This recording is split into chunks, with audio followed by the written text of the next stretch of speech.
Bugün konumuz bu. Teknolojinin her an yenilenen gücünün savunma ve askeri teknolojilere yansımasını konuşacağımız 2 günlük dolu dolu Future Soldier, Geleceğin Savaşçısı etkinliğine hoş geldiniz.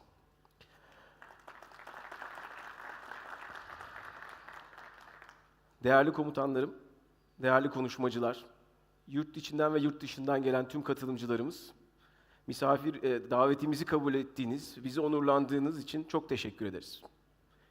Ülkemizin gözbebeği, savunma sanayi ve teknoloji sektörlerini bir araya getiren ve tarihte çok az bu kadar aynı anda önem teşkil eden büyük bir dönüşümün eşiğindeyiz. Teknolojik dönüşümleri, savunma sanayindeki etkilerini bu 2 günde ele alacağız çok değerli konuk ve konuşmacılarla. Milli Savunma Bakanlığımız, Savunma Sanayi Başkanlığımız ve SASAD tarafından düzenlenen organizasyonumuz, bahsettiğim gibi 2 gün ve 10 oturumdan, dolu dolu 10 oturumdan teşkil edecek. Güne başlamadan önce sizleri İstiklal Marşımız ve saygı duruşu için ayağa davet etmek istiyorum.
Teşekkürler.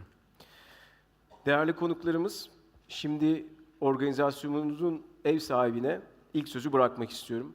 Savunma ve Havacılık Sanayi İmalatçıları Derneği SASAD'ımızın Yönetim Kurulu Başkanı Sayın Osman Okya'yı sahneye davet ediyorum. Buyurun.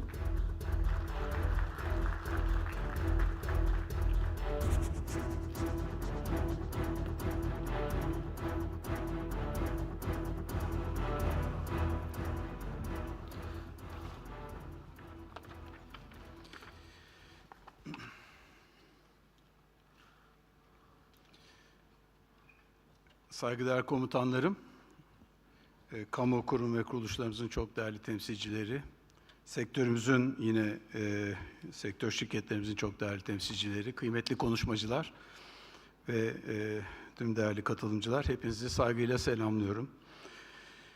Bugün burada küresel savunma teknolojileri trendlerini değerlendirmek üzere düzenlenen Future Soldier, Geleceğin Askeri 2024 etkinliği kapsamında bir araya gelmiş bulunuyoruz.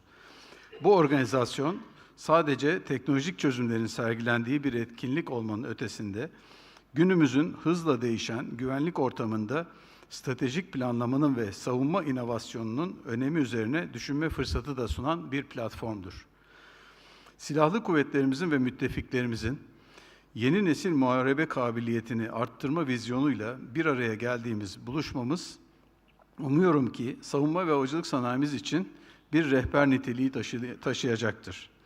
İlkini 2008'de icra ettiğimiz, ikincisini ise pandeminin zorlu şartlarına rağmen yüksek bir katılımla 2021'de gerçekleştirdiğimiz organizasyonumuzun üçüncüsünde siz değerli paydaşlarımızla olmaktan mutluluk duyuyor. Tekrardan sizleri saygıyla selamlıyorum. Geleceğin askerini ve savaşlarını tanımlayabilmek ve stratejilerimizi bu doğrultuda inşa edebilmemiz için öncelikle içinde bulunduğumuz zorlu küresel konjonktürü iyi anlamamız gerekiyor. Günümüz dünyasında uluslararası sistemin çok kutuplu bir mücadeleye doğru hızla evrildiğini ve büyük güçlerin ekonomik, askeri ve dijital alanlardaki rekabetlerinin yoğunlaştığını görmekteyiz.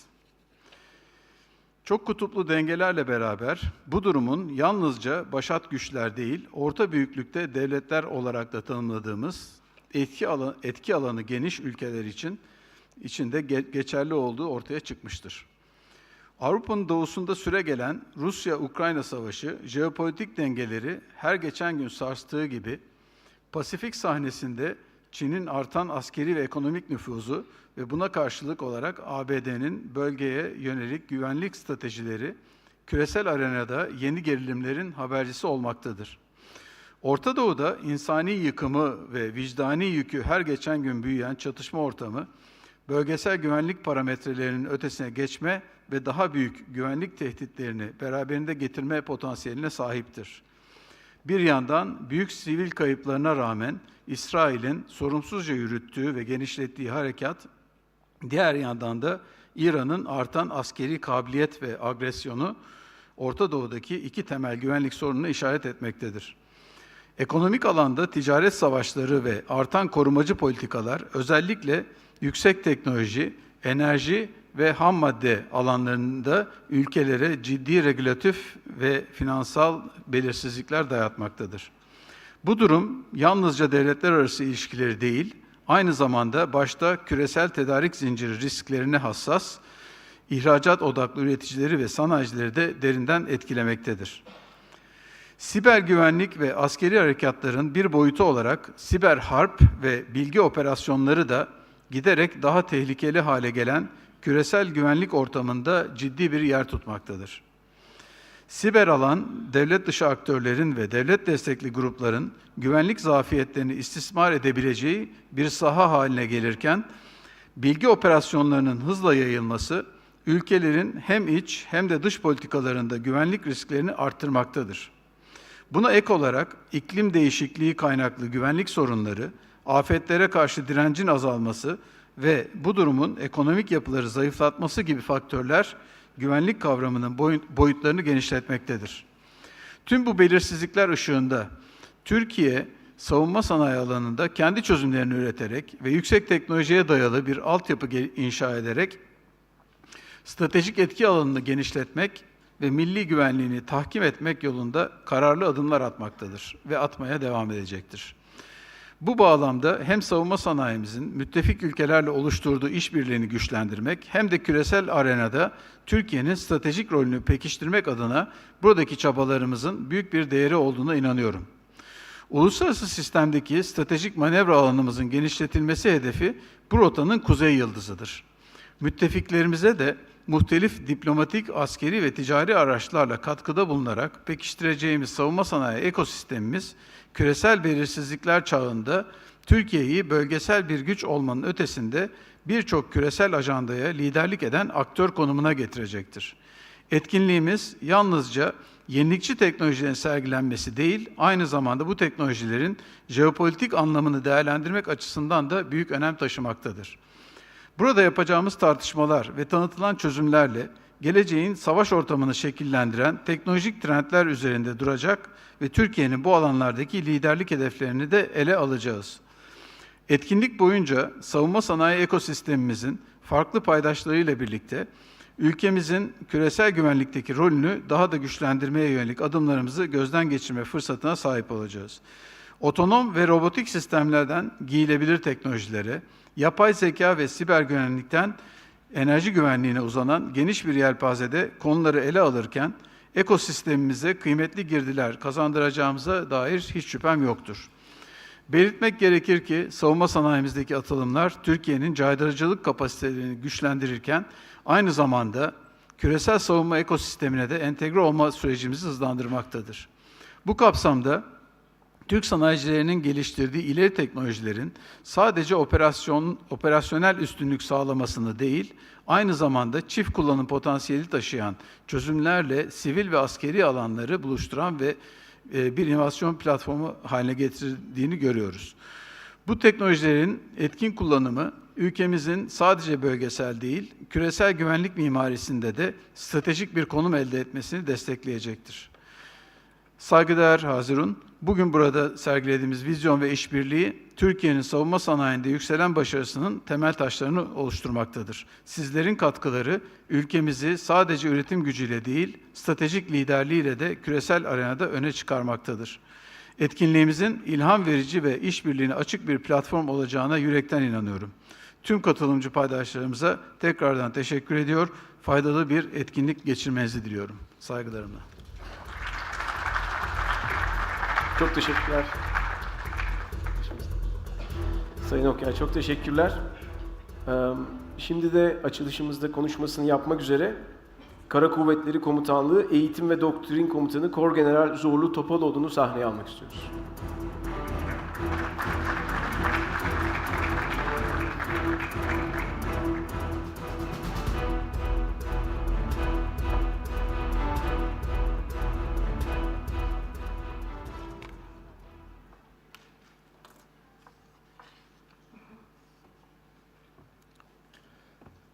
Sayın Başkanım, değerli silah arkadaşlarım, kamu kurumları ile sanayimizin kıymetli temsilcileri, yurt içi ve yurt dışından gelen değerli katılımcılar.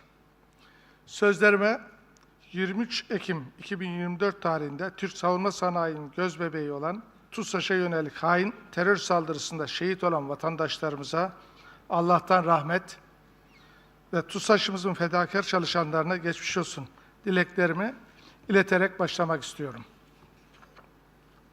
Savunma Sanayi Derneği tarafından düzenlenen kullanıcı, tedarik makamı, üretici ve araştırma kurumlarının bir araya geldiği Uluslararası Geleceğin Askeri Konferansı'nda sizlerle olmaktan mutluluk duyuyorum.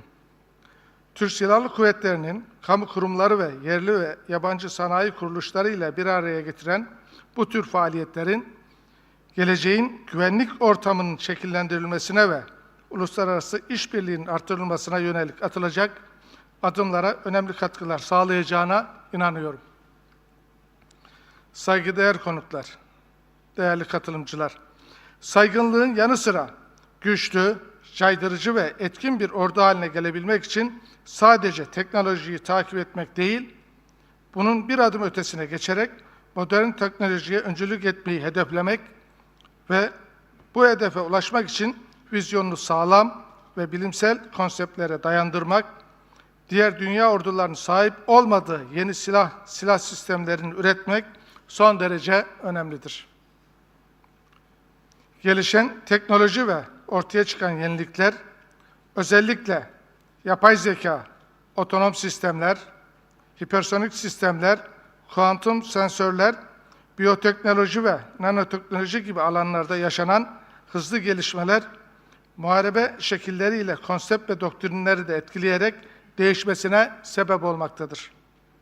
Dahası bu gelişmeler, savunma ve güvenlik sektöründe köklü değişimleri de beraberinde getirmektedir. Geleceğin muharebe ortamında yapay zeka destekli analiz ve karar sistemleri anında ve doğru karar alınmasını sağlayacak, otonom sistemler ise insan faktörünü en aza indirerek riskleri azaltacak ve etkinliği arttıracaktır.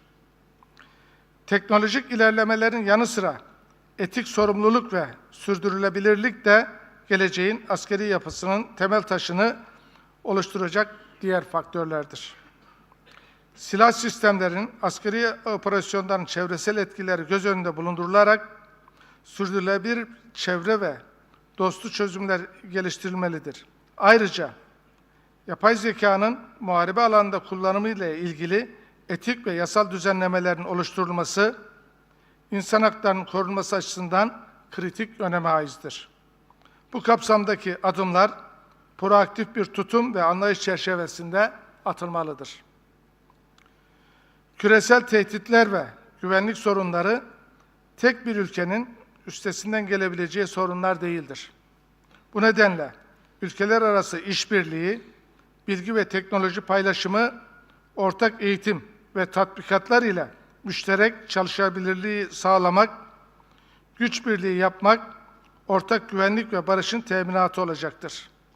Diğer taraftan teknoloji ne kadar ilerlerse ilerlesin, insan faktörü her zaman en önemli unsur olarak kalmaya devam edecektir.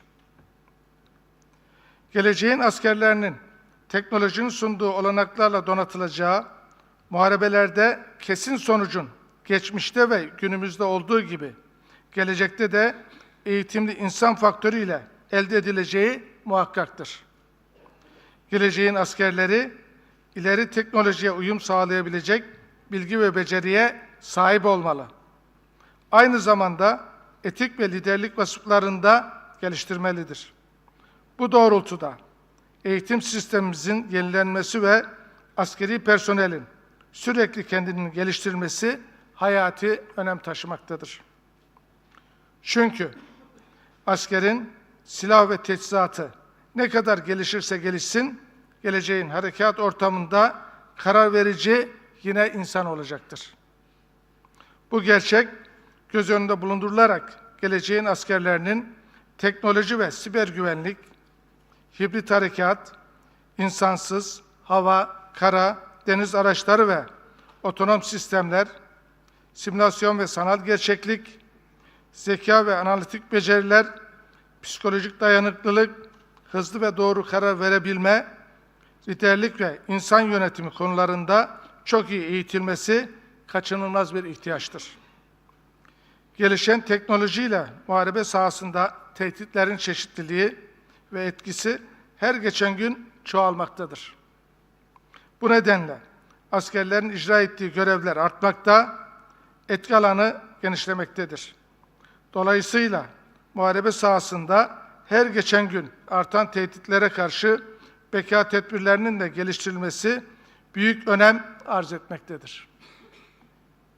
Bu kapsamda hem beka tedbirlerinin hem de icra edilen görevlerin etkinliğini arttırmak maksadıyla askerin kullanmış olduğu teçhizatın da icra edilen görevlere uyum sağlayacak şekilde geliştirilmesi gerekmektedir.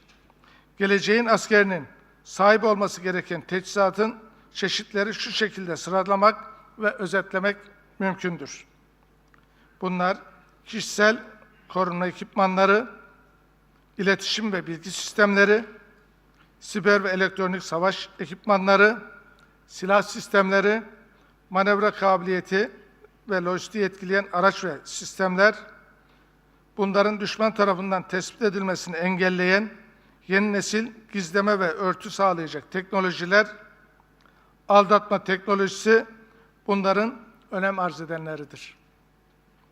Söz konusu teknolojilerin tasarımı, askerin zihni ve fiziksel açıdan muharebe ortamında ihtiyaçlarını karşılayabilecek yeterlilikte olmalıdır.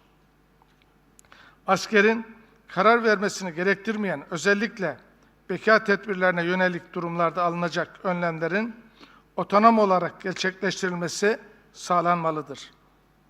Personelin eğitimi kapsamında operasyon fasılaları dahil tek yerin bulunduğu her ortamda eğitimine devam edebilmesine imkan sağlayacak sanal ve artırılmış gerçeklik teknolojileri ile gerçek ortamda hareket ediyormuşçasına destek sağlayacaklar yazılımlar ve donanımlar kullanılmalıdır. Büyük verinin görselleştirilmesi yoluyla durumsal farkındalık artırılmalıdır. Bu uygulamalar aynı zamanda muharebe ve bilişim sistemleri ile kullanılacak diğer karar destek sistemlerinin kontrolünü de kolaylaştıracaktır. Bilgisayar teknolojisindeki gelişmeler, görevleri ve tehditlere yönelik muhtemel hareket tarzlarını belirleyebilmeli, askerin durum muhakemesi yapmasına, karar vermesine ve verdiği kararların sistemde kimliği tanımlanmış personele eş zamanlı olarak iletilmesine imkan sağlamalıdır. Sistemler, kendi personeli için tanımlanan doz kriterlerini tanımalı, düşmanın eline geçmesi halinde ise otomatik olarak devre dışı kalabilmelidir. Her asker, her türlü muharebe, arazi ve iklim şartlarından etkilenmeden göreve devam etmek zorundadır. Atalarımızın Orta Asya'dan başlayan ve Türk tarihini süsleyen zaferlerde en önemli unsurlardan biri askerlerin çevik ve süratli hareket etme kabiliyeti olmuştur. Bu maksatla askerin şartlara uyum sağlayabilmesi için hafif, pratik ve ergonomik hareket ve manevra kabiliyetini arttıracak ve koruma sağlayabilecek teçhizatın geliştirilmesi önem arz etmektedir. Beka tedbirleri kapsamında geleneksel mühimmatın etkilerinin yanında mikrodalga ve lazer gibi yönlendirilmiş enerji silahlarına karşı koruma sağlayabilen, modüler, hafif ve ısıya dayanıklı, psikolojik ve fizyolojik değişimler ile yaralanmaları tespit edebilen, KBRN koruması olan, ilk yardım yapabilen, cildi rahatsız etmeyen, ter ve dış kaynaklı aşındırıcılara dayanıklı, kendisine yönelen tespit sensörlerini algılayabilecek ve bu sensörlere karşı gerekli tedbirleri alabilen teknolojilere ihtiyaç duyulmaktadır. Günümüz muharebe ortamında askeri teknolojilerin büyük bölümü siber alandaki tehditlere karşı hedef haline gelmiştir. Bu kapsamda kullanılacak sistemlerin elektronik karıştırma, elektronik taarruz ve siber saldırılara karşı elektronik savunma ve korunma seviyelerinin yüksek olması gerekmektedir. Balistik koruma teçhizatının hasar tespiti, yapısal bozulma, konum bilgilerinin tespiti ve yaralanmalara karşı tedbirler hususunda yeteneklerin artırılmasına da ihtiyaç duyulmaktadır. Pasif koruma tedbirlerinin yanında aktif koruyucu tedbirler de geliştirilmelidir. Bu sayede yüksek maliyetli teknolojileri barındıran teker sistemine nüfuz etmeden önce tehditlerin tespiti ve bertaraf edilmesi büyük önem arz etmektedir. Tekerin başlığını ve teçhizatını çıkarmadan beslenme ve su ihtiyacının kesintisiz olarak karşılanmasına yönelik tedbirler de geliştirilmelidir. Askerin yorgunluk ve stresle mücadele kabiliyeti sensörlerle tespit edilebilmeli ve vücuttaki hormon ve kimyasalları dengeleyecek akıllı ilaç teknolojisi yardımıyla artırılmalıdır. Teknolojideki gelişmelerle birlikte biyolojik teknikler sayesinde insan gözünün sis ve gece gibi sınırlı koşullar altında görüş kabiliyetinin arttırılması beklenmektedir. Bu çerçevede normal görüş mesafesinde gece görüş cihazlarına olan ihtiyacın azalacağı veya tamamen ortadan kalkacağı da ihtimal dahilindedir. Teker tarafından kullanılacak kinetik enerji silah sistemleri gözle nişan alarak veya doğrultarak ateş edebilmeli, görerek veya görmeyerek atış yapan silah sistemlerine ait mühimmatın etki yarıçapı ve tahrip etkisi artırılmalı, akıllı sistemleri hedefe göre mühimmat tipi otomatik olarak seçilebilmeli veya değiştirilebilmelidir. Silah sistemlerinin etkili menziliyle hedefin niteliğine göre nüfuz kabiliyeti artırılmalı, sürte gerisindeki hedeflere yönelik sensörleriyle koordineli olarak ateş altına alınabilmelidir. Teker'in muharebe ve beka kabiliyetini muhafaza edebilmesi için de bu sistemlere yönelik lojistik sistemin ve teçhizatların ihtiyacı olan enerjinin de pratik, süratli ve kesintisiz olması gerektiği unutulmamalıdır. İnsansız sistemlerin komuta ve kontrolünde en önemli faktörlerden biri de insan-makine ara birimi olacaktır. Komutanın harekat tasarısı konuşmadan insansız sistemlere aktarılabilmelidir. Bu noktadaki bir güvenlik açığı, elektronik olarak ele geçirilecek insansız sistemlerin birliklerimize karşı kullanılmasına sebep olabileceğinden koruma ve güvenlik faktörü öne çıkmaktadır.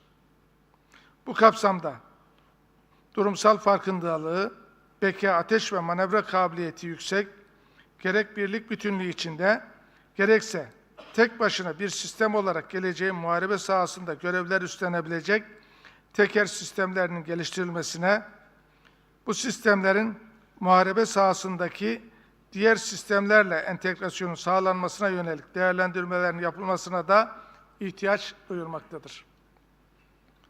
Değerli katılımcılar, 2 gün süreyle icra edilecek Uluslararası Geleceğin Askeri Konferansı'nın bu alanda yürütülen çalışmaların teknolojik gelişmelerin ve gelecek öngörülerinin takip edilmesi, savunma sanayinin kabiliyetlerinin ortaya koyulması ve farkındalığın artırılması bakımından faydalı olacağını değerlendiriyorum.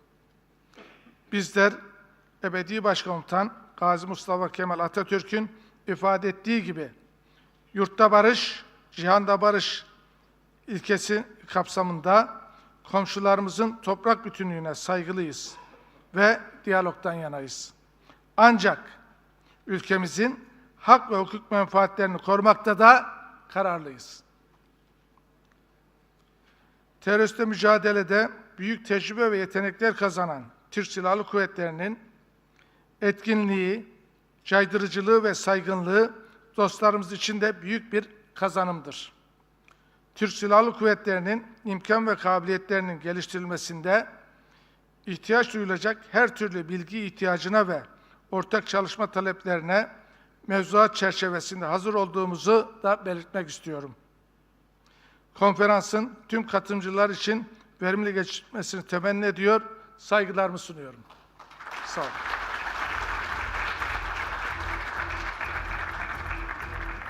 Değerli konu, teşekkür ederim. Sağ olun. Tekrar teşekkürler. Yaklaşık 25 senedir Türkiye ve yurt dışında teknoloji alanında farklı sektörlere dokunan işler yapıyorum. Şimdi Sayın Komutanımın konuşması beni çok değişik yerlere götürdü. 25 sene ve gerisine baktığım zaman teknoloji son 20. yüzyılda ve 21. yüzyıl olduğumuzda insanlık gelişiminin ve inovasyonun anlamı gibi. Yaşadığımız her gelişimi teknolojiye bağlıyoruz. Ve teknolojinin gelişimi de aslında bugün burada olan sektörün, uzay ve sanayi sektörünün gelişimine bağlı. O bakımdan tekrardan konuşmanız için teşekkürler.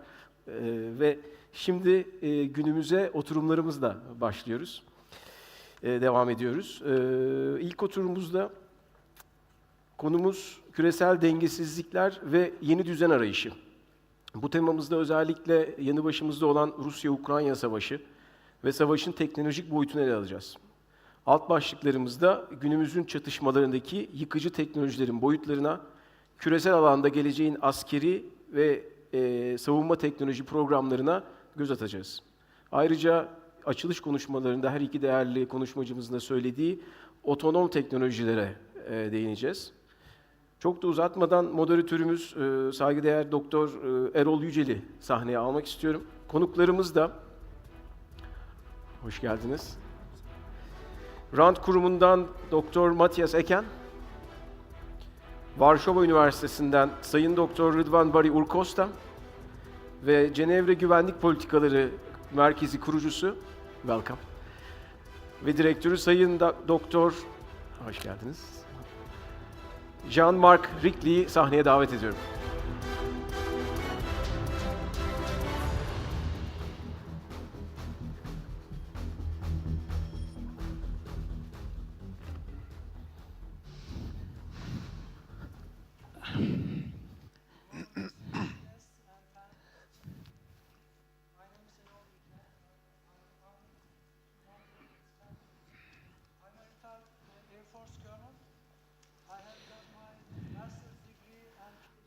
Operations research.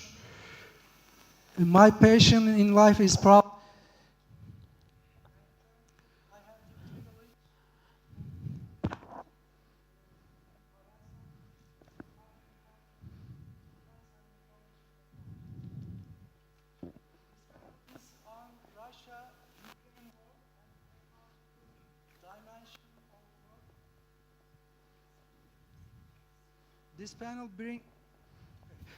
This panel brings together three renowned experts to discuss the transformative role of technology in modern time conflicts, focusing on disruptive technologies and future military advancement. Today we'll hear insights from panelists for around 20 minutes, followed by interactive Q&A session. Dear panelists, I will let you know when 1 minute remaining. Without further ado, let me introduce our first speaker, Dr. Matthias Eken. Is a defense and security analyst at RAND Europe. His expertise includes nuclear strategy, deterrence, missile defense, and the military implications of emerging technologies, such as artificial intelligence and space systems.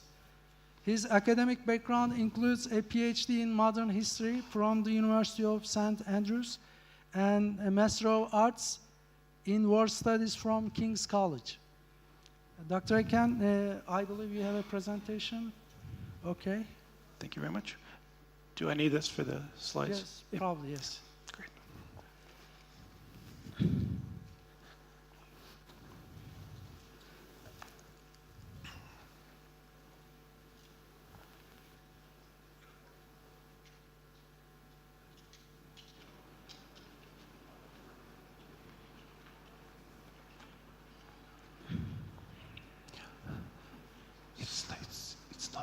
It's fine. Okay, great. Just waiting to see if we can get the PowerPoint up. But in the meantime, ladies and gentlemen, good morning. Thank you very much for having me. Thank you to the Turkish Ministry of Defense, SASAD, SSD for having us here. This is my first time in Turkey, and I've been told that my surname is actually a Turkish surname. And I have a small confession to make. I didn't actually know that until a couple of years ago. I live in the UK, but I'm born and raised in Sweden, and my family name is originally Eriksson. Which in the 1940s my granddad and his brothers thought was way too common and boring, so they decided to change it into Eken, which in Swedish means the oak, as in the tree. Little did they know that it also had a Turkish meaning. So I think Turkey is the only country I can come to where my surname is not viewed as strange. So thank you very much for having me. I feel like I sort of belong here in a sense.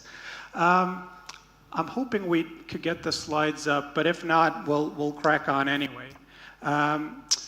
What I wanted to do in this first session is, as I'm sort of first up, give a bit of a general overview on sort of the strategic implications of AI, the risks and opportunities, and where I think we might be going. So AI is advancing at a rapid pace with sweeping ramifications across society, the economy, and all of government. Turkey and other NATO countries are major players in AI, possessing a strong AI industry and academic research base. However, others are investing heavily and threatening to overtake, meaning that NATO allies have a window of opportunity to exploit and cement its early advantage in AI. While AI holds huge potential benefits, there are growing concerns around AI safety, security, bias, and unintended consequences from disruption. There is much hype, disagreement, and uncertainty about the risks and opportunities of the growing adaptation of AI by militaries around the world, especially, I think, second and third order effects at the strategic level. Crucially, AI does not exist in a vacuum. I think rather it's best understood as a complex, adaptive, socio-technical system with an important human component. I think it's important to not get carried away too much with the technology itself. As such, various barriers and enablers will shape how quickly and in what way new AI technologies are absorbed into defense organizations. Just wanted to talk a little bit about what we mean by AI. I always think it's good to sort of start with that when we do these kinds of, oh, there we go. Perfect. So AI is a family of dual-use general-purpose technologies, in some ways akin to the combustion engine, electricity, or the internet. AI technologies are software-based, but hardware-enabled, which, unlike traditional military technologies, make them highly democratized and fast proliferating. AI is therefore much more than any one single given technology, for example, large language models like ChatGPT. Furthermore, innovation is driven by the private sector for commercial uses, not by government or defense. And collective understanding of military applications and implication of AI is improving, as witnessed by the event here, but I would argue from quite a low base. Too often, the debate prioritizes certain high-profile issues, such as lethal autonomous weapons, also known as LAWS, or so-called artificial general intelligence, AGI, at the expense of other topics. The debate focuses on the tactical at the expense of the strategic, risk at the expense of opportunities, and the immediate consequences of military AI at the expense of second and third order effects that might be more impactful in the long run. So AI as a general purpose technology has the potential to drastically impact productivity across many sectors, including defense, and significantly transform social structures and individual lifestyles. AI enables machines to perform tasks normally requiring human or biological intelligence, especially when the machine learns from the data and how to do those tasks independently. In this sense, AI has a myriad of potential implications across all areas of defense. For example, intelligence analysis, decision support tools, wargaming and simulation, electronic warfare, optimization of logistics, and so on. As a result, AI will transform strategy making, orchestration and implementation, productivity of the defense enterprise, and the whole force. It will also impact what we call the defense lines of the development, DLODs, affecting military capabilities and readiness. And I'll go into a little bit more details about the impact of the DLODs specifically in a minute. The bottom line here that I want to stress is that AI and the advantage will go to those who best adapt. In addition, the rollout of military AI and of AI in general will affect different types of international actors differently at the strategic level. Competition over military AI could destabilize the superpower rivalry between the US and China if new mechanisms are not introduced, threatening other nations. Middle powers, such as the UK where I'm based, face tough choices over how to focus resources, carve out areas of asymmetric strength, and influence global governance of military AI.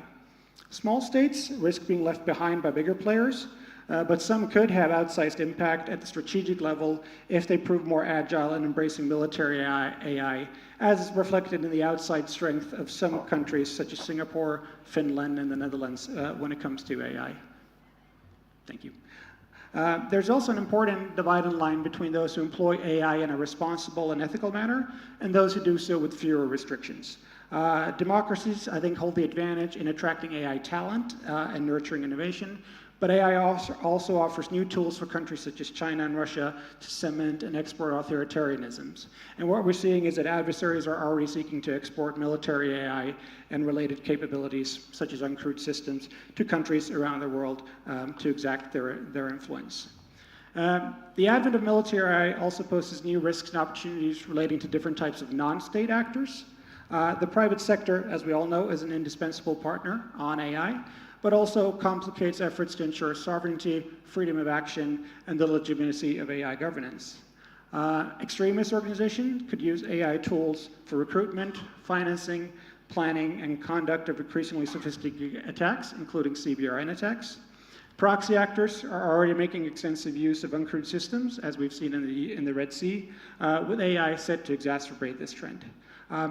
Serious and organized crime groups could similarly acquire increasingly sophisticated AI capabilities that pose new threats to international security. And finally, on the non-state actors, while NGOs using AI do not pose a direct military threat to Turkey or other NATO allies, they could nonetheless prompt unintended consequences if not handled carefully. AI could have, and in some cases is already having, profound implications not only on the military tasks, forces, and capabilities that defense needs to provide, but also on the often overlooked back office functions that support those requirements. Collectively, these could either transform the strategic bandwidth and competence of ministries of defense and the productivity, efficiency, resilience, and value for money of the defense industry, or see them left behind by more agile and innovative competitors, with knock-on effects on military and strategic competition. AI is expected to not only affect how military capability is delivered, but also what that capability might look like across all the constituent parts. I mentioned the DLODs, the Defense Lines of Development earlier, and I'm not going to read them all out here, but as you can see, AI is going to have a wide impact across all of these, from training, where we might see use of AI in autonomous systems, reducing the need for live training and the associated strain on platforms, and equipment. I think we're going to see a shift from linear to spiral development and focus on software-centric models as we roll out platforms. Personnel will be all about leveraging the strength of human-machine teams, and infrastructure will increasingly, I think, focus on leveraging and accessing and securing compute. In addition to the impact on the DLODs, though, concepts of decision and information advantage have emerged as central to NATO thinking about how to achieve advantage. These ideas build on the maneuverist approach and the legacy of mission command within NATO militaries, emphasizing getting inside an adversary's OODA loop, observe, orient, and decide, an act loop, to outthink them, and then presenting that adversaries with multiple dilemmas, i.e. basically decisions where all the options are bad, so as to shape their behaviors in directions that favor NATO interests and preferred outcomes. It's important to point out that both Russian and Chinese doctrines emphasize similar concepts if framed through the lens of their own cultures and historical experiences. So in Russia's case, the armed forces stressed the use of AI in operationalizing concepts such as reflexive control, i.e. influencing an adversary's perceptions, access to the information space and thinking, as well as disorganization, i.e. seeking to disrupt and paralyze adversaries' command and control structures, especially in the initial period of war. With regards to China, the PLA is modernizing fast in preparation for what it calls systems destruction warfare. The idea that advantage comes not from destroying the enemy's forces in detail, but rather from targeting key nodes and linkages in their command and control systems to confuse, paralyze, and ultimately outthink the adversary. And it calls this sometimes informatized or intelligence-sized warfare, which you might have seen terms that have been appearing in the literature. What all this translates to then is a competition for advantage between opposing AI-enabled systems for what the military calls command, control, communications, computers, intelligence, surveillance, target acquisitions, and reconnaissance, or more commonly known as C4I star, as well as opposing counter C4I star capabilities. Here, AI becomes both a target, for example, each side seeking to poison training data for opponents' AI algorithms, or to exploit the limitations of AI systems.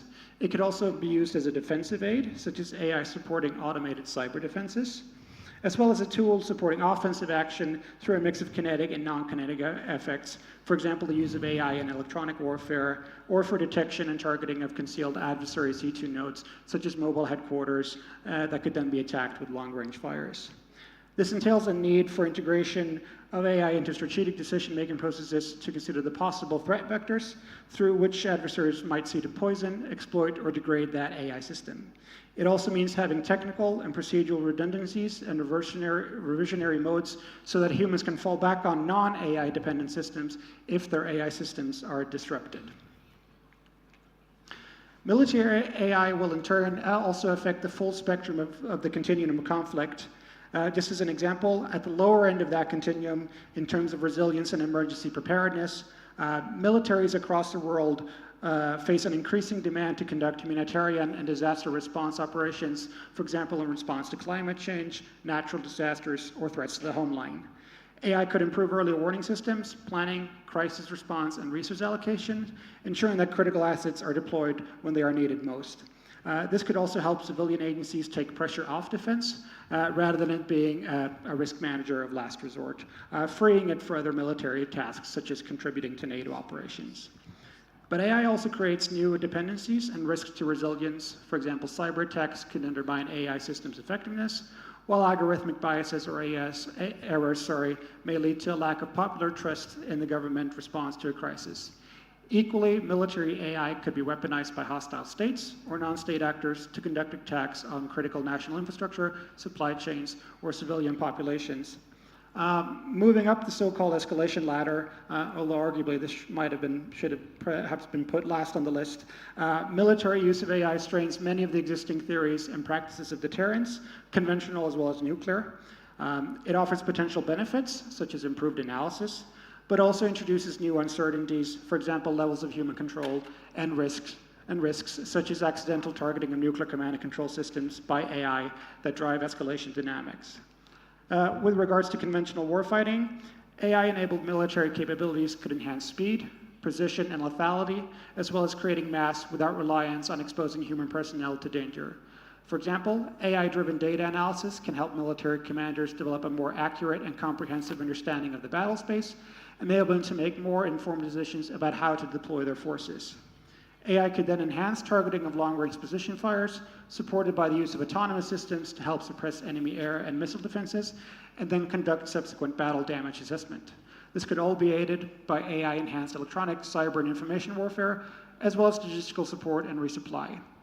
Now, as we've seen, uncrewed systems have already proven their worth in the battlefields of Ukraine and in the Black Sea, and have been deployed in vast numbers in both the close and the deep battle. Initially with a focus on remotely piloted commercial systems, but with growing levels of AI and autonomy now being built in. Ukraine has even established an entirely new branch of the military focused on uncrewed systems. I think it remains unclear, however, how such tactical impacts will affect strategic outcomes given the enduring role of other factors, for example, will to fight, fog, friction, and chance, concepts we all know from reading Clausewitz and so on, and other classical strategy theories. Finally, back to the lower end of the competition spectrum, in terms of de-escalation, peace building, and reconstruction, AI tools could similarly help with ending conflicts and rebuilding thereafter, creating the conditions for security, stability, and prosperity. For example, AI could help to monitor and identify online hate speech, propaganda, or changes in public sentiment in real time that might undermine any peace talks or fragile ceasefire in a conflict-affected region. AI and autonomous systems could similarly be used to support peacekeeping and peace enforcement operation, as well as aid distribution, mine clearing, disarming armed groups, and rebuilding of destroyed infrastructure and services. In Ukraine, for example, NGOs have been using AI tools, satellite imagery, social media feeds, and other open source data to build up geospatial intelligence on damage to infrastructure, as well as evidence on Russian war crimes. So given all these myriad impacts, what are some of the most pressing threats?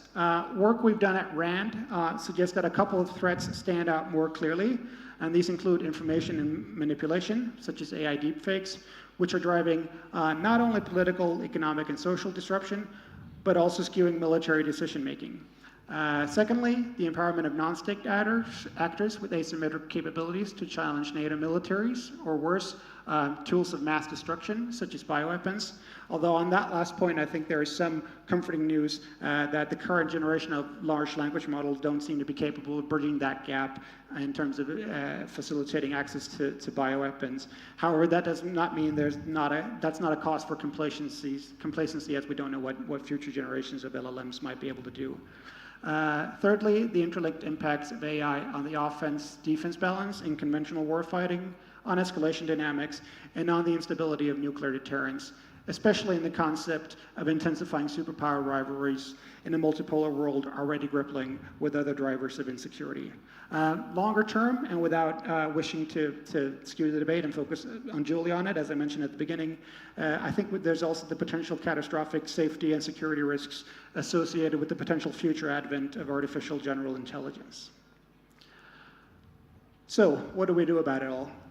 There are a wide variety of methods that an organization such as Turkish Defense can use to prioritize policy interventions, to mitigate risks, and to maximize strategic opportunities associated with AI. In broad terms, these can be grouped into risk-based methods, useful where there are high levels of confidence in projections of both the probability and impact of certain AI-related trends, leading to a focus on optimization against the most likely scenarios. Secondly, we have uncertainty-based methods. These are useful where there's low levels of confidence in projections of either probability or impact, leading to a focus on minimizing regret across the widest possible range of possible scenarios. And one potential method that you could use there is what we at RAND call robust decision-making. This latter group of methods may hold the most initial promise, with the ambition being to drill into more detailed risk modeling as understanding of what AI can do on a technical level and how it is being used in the real world improves. This can in turn be fed by various other analytical activities, some enabled by an AI, including futures and foresight methods, net assessment to compare Turkey's and other relatives' advantage, wargaming, modeling and simulation to explore possible courses of action, just to name a couple. Looking ahead, many of the risks associated with military AI could be turned into opportunities if allies were able to better adapt to AI. Allies must therefore compete to build a domestic ecosystem for military AI that maximizes the opportunities for advantage, while simultaneously shaping emerging global governance arrangements to best protect its interests. This includes working with adversaries to reduce escalation risks. The main effort going forward should therefore include a toolkit consisting of efforts to boost the uptake of AI and maximize its benefits to defense, efforts to limit the adoption of military AI by non-state and terrorist actors or hostile rogue states, while also imposing costs on them to influence their actions. And finally, efforts to shape global, multilateral, and bilateral governance arrangements for AI. Crucially, many levers needed to do this sit outside NATO control, necessitating an integrated approach among allies, partners, industry, academia, and civil society. There are some transferable lessons from other domains, such as nuclear, bio, and space, but AI also has distinctive characteristics requiring a bespoke approach, given its general purpose technology nature. Having said that, in terms of actions for each part of the toolkit that I just outlined, with regards to mechanisms to boost adaptation and benefits for defense, the work we've done at RAND emphasizes a couple of things. The importance of maintaining momentum, the need to bolster access to AI talent, data, and compute, the importance of realizing a more agile approach to capability development, the need for appropriating resources and a willingness to slay so-called sacred cows in terms of legacy structures, processes, or capabilities, the need to increase understanding and buy-in to drive cultural change on AI, and finally, the need to demonstrate continued focus on responsible defense AI. In terms of restricting adoption and benefits for adversaries... 1 minute left. Perfect, just wrapping up. In terms of restricting adoption and benefits for adversaries, NATO allies should adapt a campaigning approach to restrict, slow, or increase the cost to adversaries of deploying military AI to help shape their behaviors from a position of relative strength. This entails a combination of clearer understanding of different adversaries' perceptions, goals, strength, and limitations in terms of military AI informed by net assessments. It also includes measures to restrict, or at least increase the cost to adversaries of access to military AI-related talent, IP, data, compute, and other associated infrastructure. And finally, it would also involve a mix of deterrence, coercion, persuasion, and inducements to shape the adversary's behaviors. Finally, on mechanisms to shape emerging governance arrangements, recent years have seen a flurry of new initiatives and fora launched to develop global governance of AI, including military AI. A mapping of global AI initiatives done by RAND identified more than 50 active arrangements. Some are focused on exploratory dialogue, some on scoping voluntary principles, and others on developing more ambitious proposals for new regulations or policy guidelines. Prominent examples include the UN Secretary General's High-Level Advisory Board on AI, the EU AI Act, the Responsible AI in the Military Domain Conference, or the US-initiated political declarations, as well as the UK's Bletchley Park Summit. As the current governance arrangements around AI are nascent and fragmented, Turkey and NATO allies should initially focus on quick wins, such as defining norms, promoting non-binding mechanisms, and de-risking key areas such as nuclear deterrence, thereby building trust and momentum towards eventual consolidations of a more robust governance architecture. Turkey and NATO allies should therefore develop a proactive strategy to shape the evolution of this governance architecture, ultimately enhancing strategic stability in the face of military AI risks. By adopting a broad toolkit focused on boosting adoption, restricting adversaries, and shaping governance arrangements, as I've outlined here, allies will be able to address the potential risks of military AI and turn them into opportunities. And with that, I will wrap it up. I look forward to receiving your questions. Thank you very much. Dr. Ülken. Thank you for your excellent presentation, and I would like to have a question from...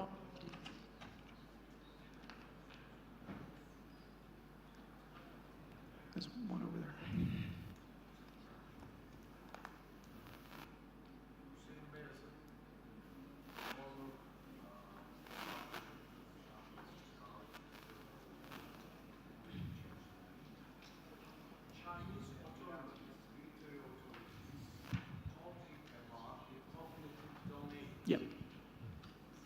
for this reason, it is also included all the dimension of the network-centric warfare and effect-based operations. Yeah.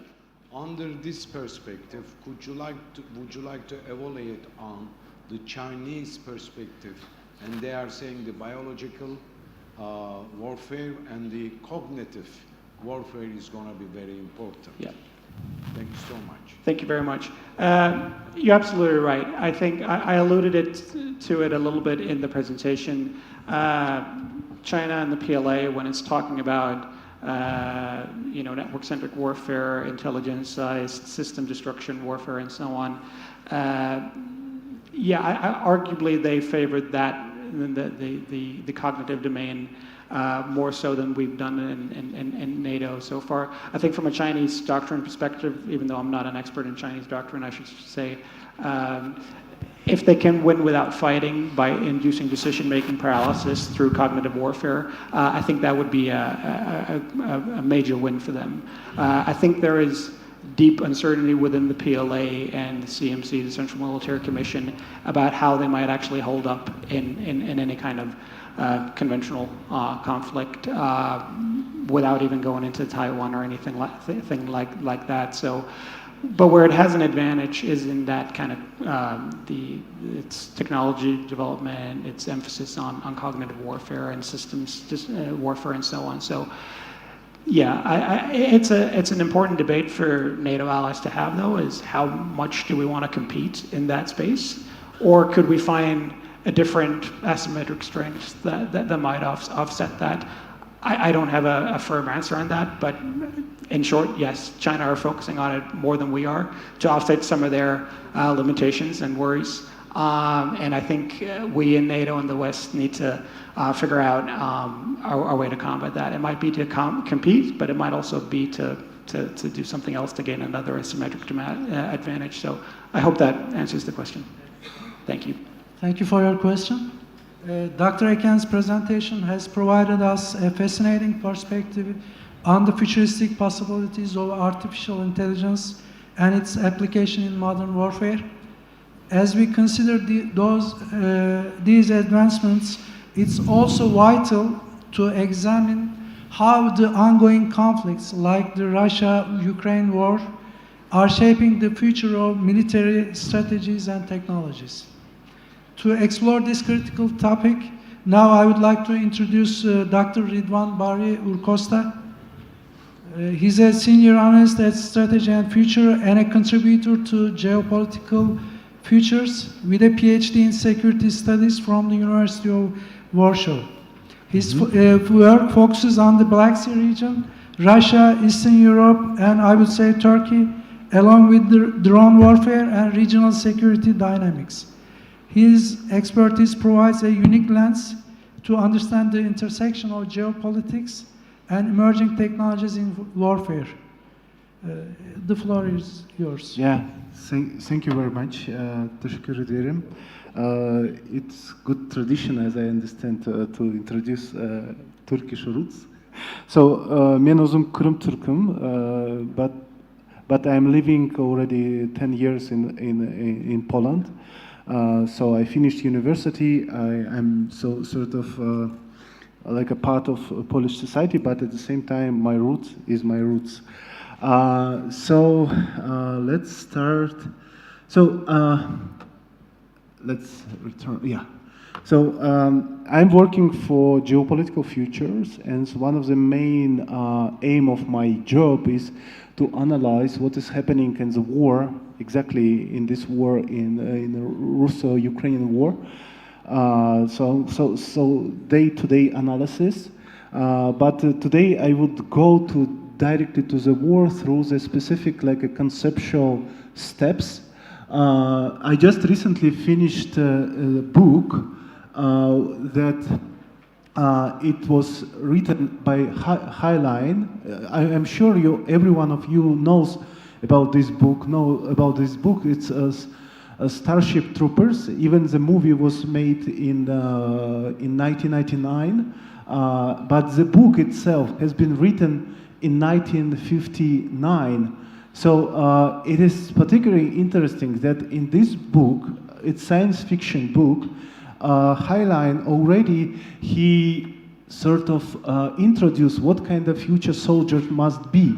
And it is really interesting. So if you would, I should not go quite deeply into that, but you could see that, for instance, he called it powered suit, and I suggest for the generals, by the way, to work under this direction, because one of the particular, my observation from this war in Ukraine, that the casualties due to the drones, VPV drones, different drones, they really, of course, I don't speak about this kind of futuristic soldier, but at least the new suits for the soldiers must be created, particularly against drones, these cheap civilian Chinese drones. It's really harmful. They have a really harmful effect on the soldiers, on the battlefield, both for the Russians and Ukrainians. So, for instance, look what he's writing. Our suits give us better eyes, better ears, stronger backs to carry heavier weapons and more ammo, better legs, more intelligence. When he referring for intelligence, we now would say that he speaks about artificial intelligence. So one of the main issue, it already was written, yes, almost 70 years ago, that the new suit, which is going to be incorporated in human body for future soldier, yes, he should be, it should be integrated even some sort of machine learning, and it's definitely serious, would seriously impact on the abilities of soldier to fight in different environments and so on and so on. But from other side, we should take to account that nothing has changed. So if you would see that evolution of soldier, I mean his additional elements of his defense, so it's evolving. Like exoskeletons, and eventually we should not exclude that we are going to become this very futuristic soldier in upcoming decades. Maybe even if we look what is Elon Musk is doing or Chinese and industry is doing, I would say that that it's going to be even at the end of this decade.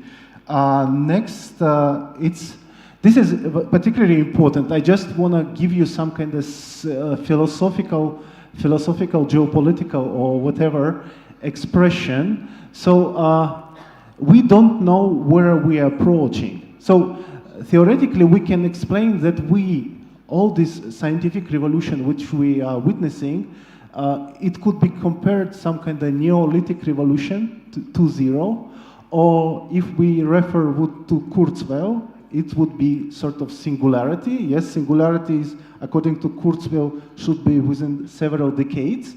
But first signs of singularity should be at the end of this decade, in 2030. Or we, of course, can call it sort of direction of our development, Industrial Revolution 4.0, I mean Karl Schwab. But the point that our daily routine, I mean like a family life, business, it's from the very beginning has never changed. But if we take to account cyberpunk, social utopia, anti-utopia, science fiction, all these books have been written almost 100 years ago, 70 years ago, and they are approaching to our routine. You could see that they are becoming part of our daily life.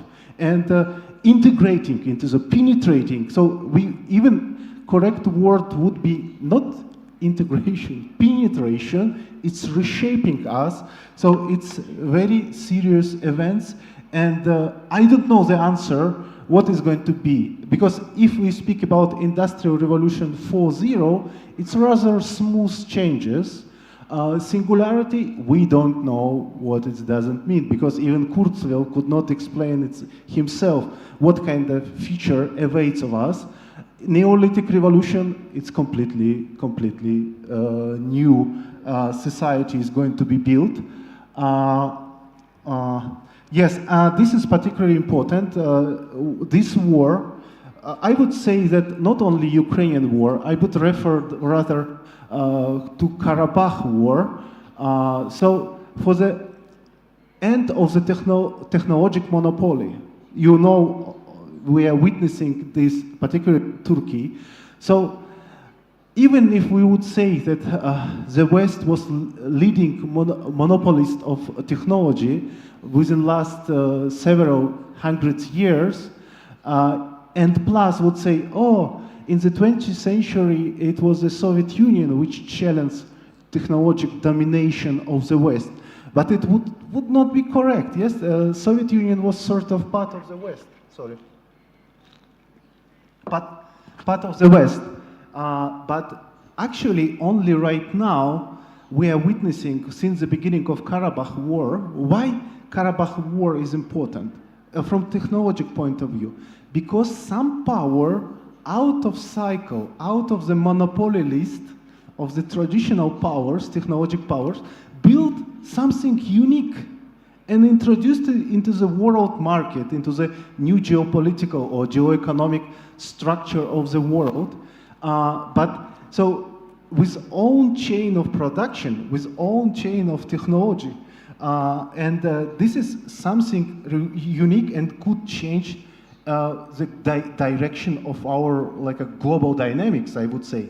But the problem is, and it's a very particular moment which we should to take to account. We see the rise of specific, let's say, sparks. I call it sparks. For instance, like a Turkey is building own independent military industrial complex, yes? But sparks, how long would these sparks would become like a fire? Would they be able to maintain themselves in the as a sort of own cycle in the future? Because yes, it's right now it's good, but how long these kind of sparks are going to be lasting in the future? So in other moment, I'm approaching to the Ukraine war. So most of these observations are coming from my analysis of the war in Ukraine. We all know this fog of war concept, but fog of war, it's when you don't understand what your enemy is up to. And the best example which I found is from the RTS game. It's a strategy game, like from the 90s, from the 2000s. It is area you could not see, even if you see the field, like a battlefield, but dark side, you could not see the dark side. So it means that you don't understand what is your enemy is preparing, but the drones, space, particularly LEO, yes, low Earth orbit, they completely distracting the concept of fog of war. But we can return or stabilize the situation by, for instance, using electronic warfare, jamming, spotting, and some other. For instance, if you heard that Russians made some advances in Kupiansk, it's in the northern Ukraine. You know how they did it?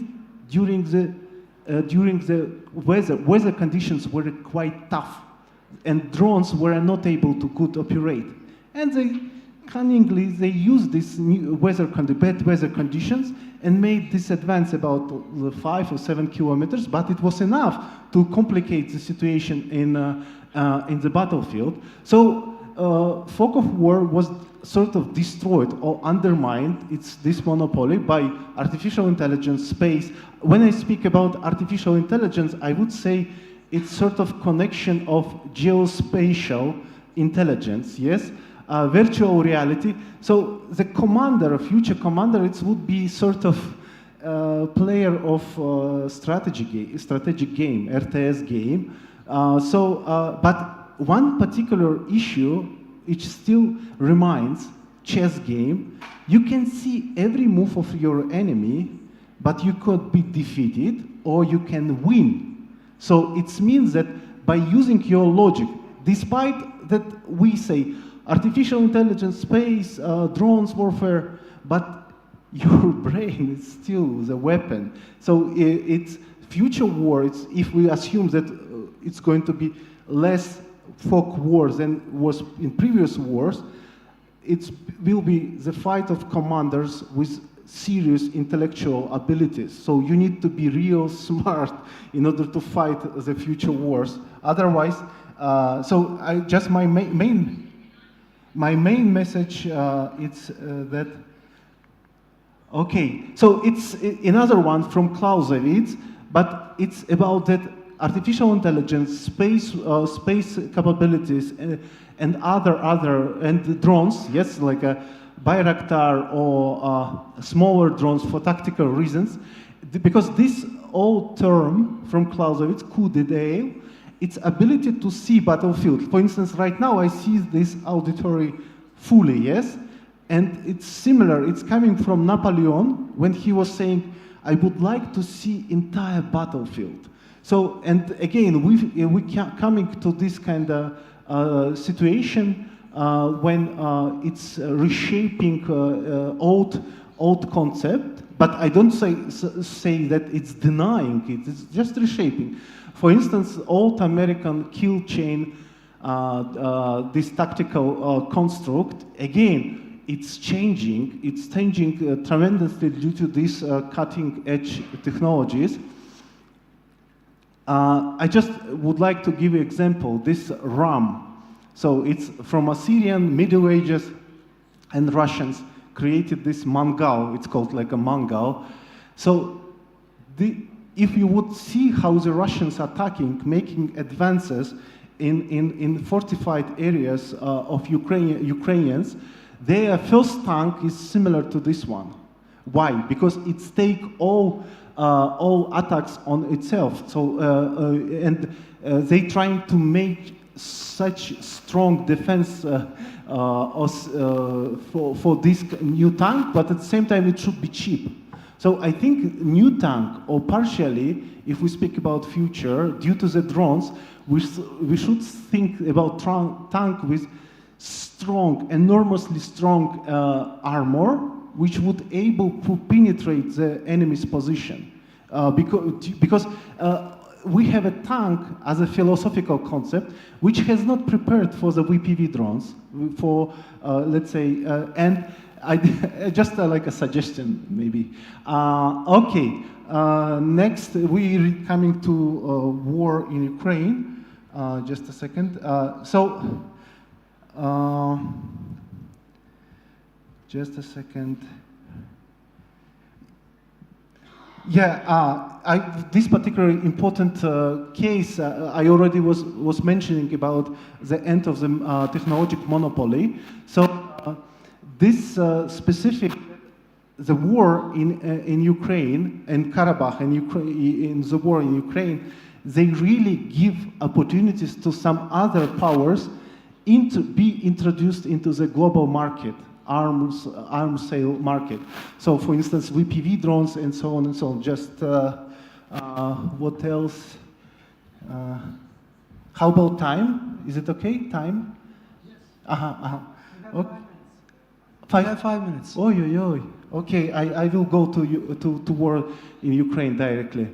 So what we are witnessing right now, so Russians, we have a list of different type of the cutting of technologies. But what the Russians, it's of course my observation, my theory, Russians creating sort of battering ram concept, which is sort of integration of several ideas, deep operation, front. Front, it's in Russia has a two meaning. One meaning it's front, just a front, but the other meaning it's several armies in one front. It means one specific unit or unit of army units, which is responsible, for instance, about 300 square kilometers. So this particular unit has some kind of independency, some autonomy in conducting own operations. So and they implementing, yes, depopulation, old Soviet Union concept. They implemented this front concept. They implemented network-centric Americans. They really admiring this concept. And finally, access-denied concept. So access-denied concept is static in nature, but at the same time, when we speak about battering RAM, it is moving one. So just a second, I should have a map. Yeah, so they actually creating this battering ram. You could see this advance of the Russians. It's Avdiivka, yes, everyone knows about that. But they managed this by concentrating enormous forces with application all possible, like space intelligence, drones, electronic warfare. As one of the experts from Poland, he said that he was in the battlefield. He said Russians actually inviting in these specific zones. Why? Because they feel themselves quite comfortable. And after I developed this concept of the battering ram, why? Because look, I need to show this. This advance in that Avdiivka, it's about 30 kilometers. 30 kilometers. But now advancing here, they took Ugledar, they rather going to take Kurahovo, and all this army, this concentration of forces will create some kind of... So, and we should prepare, and if we speak about what kind of Ukrainian response could be, I think similar type of this military feast. Otherwise, they could not stop this kind of moving machine. So but again, it was possible by concentration, artillery, battery warfare, electronic warfare, by the massive use of drones. Now they're using completely new drones. If you know fiber drones, just a second. I hope I would just one minute, okay? Sure, yeah. Yeah, 1 minute. You have 1 minute. Yeah. Yes. Yeah. So they advancing. Of course, Ukrainians are trying to respond to these advances, but unfortunately, it's about manpower, about industrial capacity of own economy of the Western NATO countries. But again, they found a way of how make advances. And these advances are happening particularly in this small concentration of forces in particular area. And they making this step-by-step westward moves. And one of the, of course, we could say that FAB, these big bombs, they assisting to the Russians. But still, look, just last example, it's battery and counter-battery warfare. So the Russian artillery average range, it's about 25-30 kilometers. And for instance, it was a case, particularly in this South Donbass, when the Russians made the advance about 70-10 kilometers, and they stopped. And the Russians experts started to say, wow, why we stop? We should go in advance. But the answer was that we should wait until our batteries, artillery, would come closer. So the moves of the Russians, they limited. And this battering ram, it's, as I said, it's possible only with assistance, space assistance, and particularly VPV drones or small drones. It has an advantage, but they could not make big steps. But if they would reach this front, as I said, yes, this kind of, it would be very, very dangerous for, particularly it would implication even for NATO countries, definitely. And finally, Ukrainians hope that they could use drones as an artillery because they developed own concept, the drones warfare could substitute artillery. for Ukrainians and could they stop or force the Russian for positional warfare, but it didn't work, simply because of that concept. I have many slides, but I have a limited time. Thank you. Thank you, Dr. Costa, for your insightful presentation. Now we have time for just one question from the audience.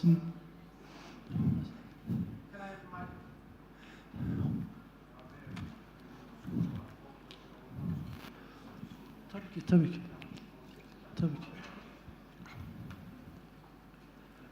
Thank you so much for the presentation.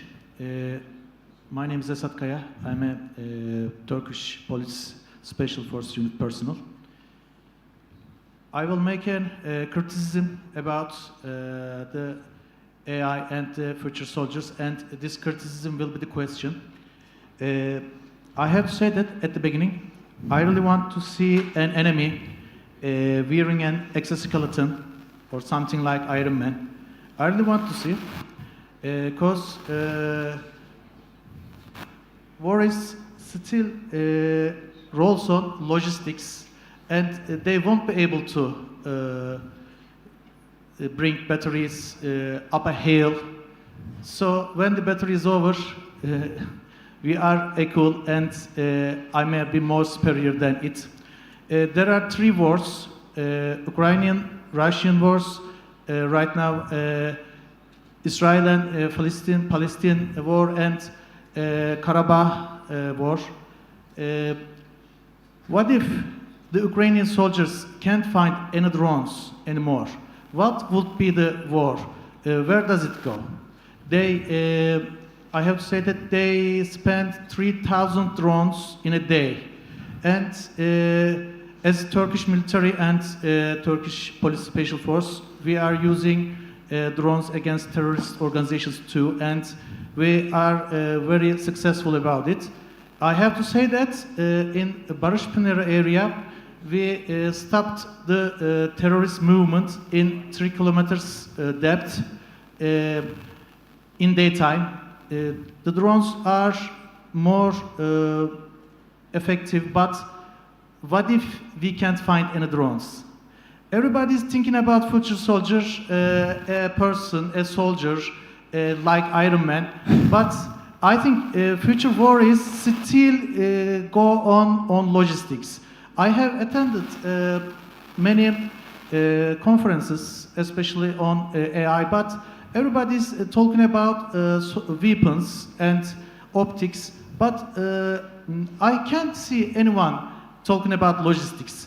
If we can't send any batteries to the war area, what would happen? As you know, Russia lost most of its vehicles because of the tires, old tires. They were using old tires and they couldn't change it, and they left it when the tire exploded. It is the problem of logistics. And I think I want to see some technologies, AI technologies on logistics, but I can't find any. Thank you very much. Not at all. Yeah, I actually agree. Logistically, it's it is sort of real war, because constantly saying that logistics is matters. If we speak about war, I totally agree with that. But look, you could not avoid. It's sort of trap, because if we speak about, as you said, about Iron Man, it doesn't matter if your enemy is going to develop something similar and it is going to give us some advance on the battlefield. You would be obliged to develop similar technology. So it's some kind of, if we speak about like a nuclear race, about nuclear weapons, it's, or to see this is trap, so it is something similar. So cat-mouse game. So yes, you can deny Iron Man or this, what I presented at the beginning. If your enemy is doing something, coming from the science fiction, and it's becoming true, and you would stay based on only on human being, it would be wrong. For instance, I don't want to right now. Look, I remember old movie from YouTube when very young Bayraktar, or if I'm correct the surname, has a meeting with the generals. It was beginning of 2000s. Nobody was, no, of course we could find some books about like drones already in the beginning of 2000s, but nobody, it was not like a mainstream idea. But this man, he found that this is kind of, in the future, it's matter, this kind of technology. So I agree with you, we should be very realistic, cold-minded, without any like a philosophy thinking. Maybe I look like a philosophy thinker, but yes, I agree, but we could not, again, I repeat, we could not avoid this direction of our humanity direction. It's even not about us. Thank you. Thank you. I'll take another question from the audience. You were talking about the friction and I am sorry about the fog of the war, but we have to consider the friction, and there is a, these concepts are interchangeable. During the course of drone warfare, the friction declines, goes down, but the fog is increasing.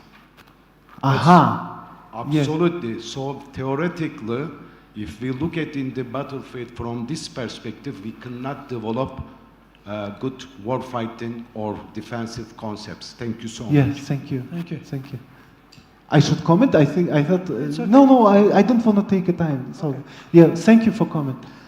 Okay, Dr. Urkosta's presentation has given us a profound understanding of how the Russia-Ukraine war reflects the evolving nature of conflicts and the transformation role of artificial intelligence.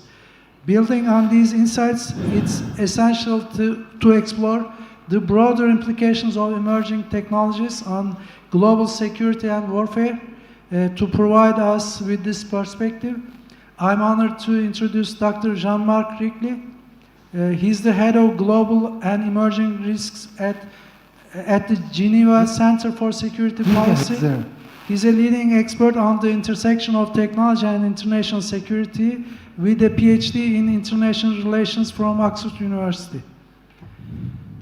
The floor is yours, sir. Thank you. Thank you very much to the organizer for the kind invitation. I don't have any Turkish roots, I'm sorry.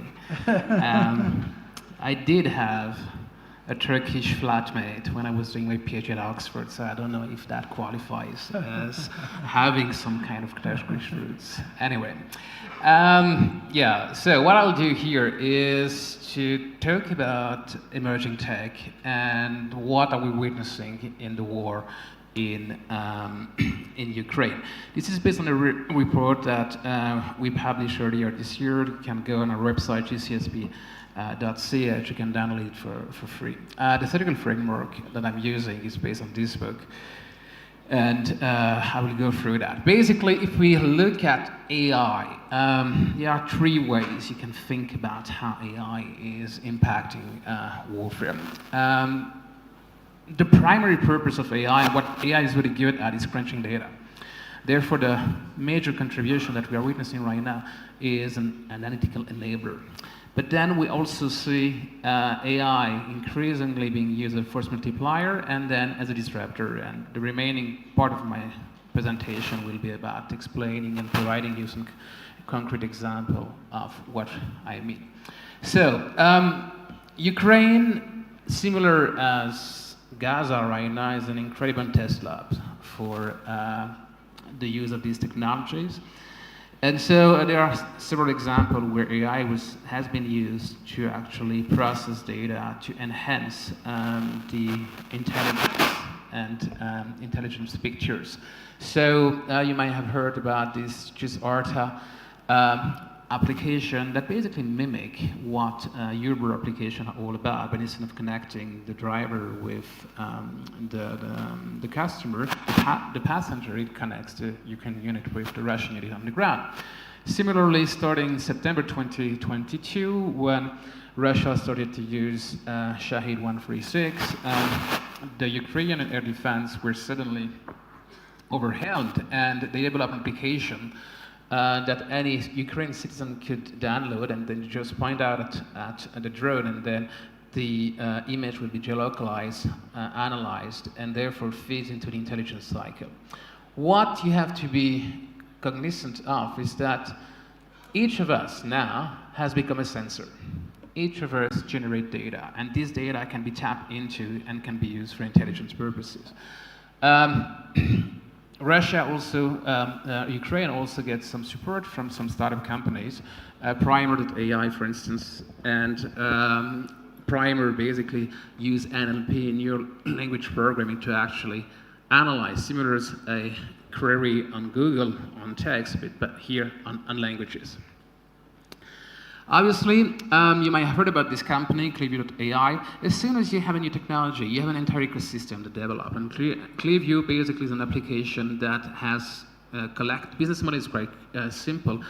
They collected all the pictures that are available on the web, and they created an application that basically compared these pictures to another picture. And so they created a portable mini intelligence agency.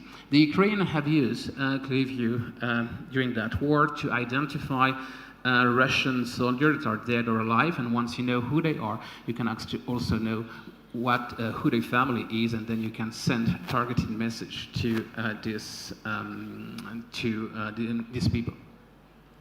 Obviously, AI is also used, and very much so now, as target identification. Suggestions of targets through different means by basically using drone footage and extracting knowledge from this footage.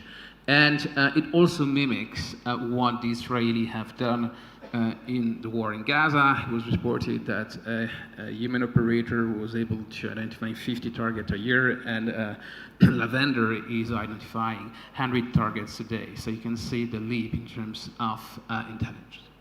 So the first multiplier, obviously this is not new, but Ukraine is the battlefield that has demonstrated the most use of different drones, and it's very dynamic. We are witnessing at the beginning of the war the advantage of Ukraine over Russia, notably with TB2, but with time the Russians have adapted, and what we see is a constant pace of innovation on the battlefield, thanks also to the private sectors, right? The private companies that were not even working in defense, for instance, Tucker, which was a company that was using AI to identify fruits on trees. Basically, once the war started, just change a few parameters in the algorithm to actually identify our target. So increasingly, we are witnessing this. This is not Ukraine. This is Nagorno-Karabakh in 2020. This is a Harpies drone, and we are witnessing the advent of loitering munitions, so drones that loiter an area, and then when they picked up the signal, they basically engaged that signal. September 2022, the Russians received Shahid 136 from Iran that they used en masse, and basically that contributing to do that. You have two satellite pictures of Ukraine in February 2022 and in November 2022. The difference between these two pictures is that, as you can see, on the one in the bottom, there is almost no light. So basically, the Russians managed to switch off the light by targeting the electrical grid in Ukraine. And now you see an entire family of loitering munitions that have entered the battlefield, be it on the Russian side or on the Ukrainian side. But obviously that led also to countermeasures, especially electronic warfare.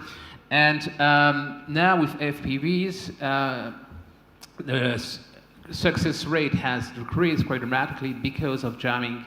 And therefore, actors, both Russia and Ukraine, had to adapt. I mean, August offensive in Kursk was partially due to the Ukraine using electronic warfare to jam Russian capabilities and basically push with their own forces. And so again, you know, it's a constant constants of development of warfare. You have innovation, you can counter innovation. So now drones are equipped with fiber optic cable because that basically evades the issue of electronic warfare, but you have other issues in terms also of the reach. Or we are also now starting to witness AI-enabled terminal guidance drones. So basically, even if the signal is being lost, the drone is actually able to fly autonomously on the target. And what is interesting also is we start to witness the use of ground robots. I mean, the Russians already used some robots in the war in Syria, but now we have a few instances where ground robots are being used. In this example, this is probably one of the first instances of a robot war where you have a ground robot, a Russian ground robot that is being destroyed by a drone. And so here, this is no longer sci-fi, we are entering that kind of dynamic. Similarly, it was reported that earlier in September, Ukraine would have launched an attack with that kind of robot against a trench that was filled with Russians, and the Russians fled. Obviously, these technologies, what you have to really understand is that this technology democratizes very, very quickly. All right, it's unlike nuclear material. Lines of code, once they are out, they are out. All right, and so non-state actors can actually leverage this technology. This is the case, for instance, this was the case with ISIS in 2017 that used the DJI drones to replace the camera with a small pod that can contain hand grenade. And during the Battle of Mosul, up to 30 Iraqi soldiers lost their life on a weekly basis. This was the first time in military history that a non-state actor managed to get tactical air supremacy over a state actor. This is quite transformative. And obviously, these are the type of drones that you can now find on the market, you know, especially the flying AK-47. So, cyberspace is interesting, you know, because there were lots of hypes on cyber, and the war in Ukraine was a bit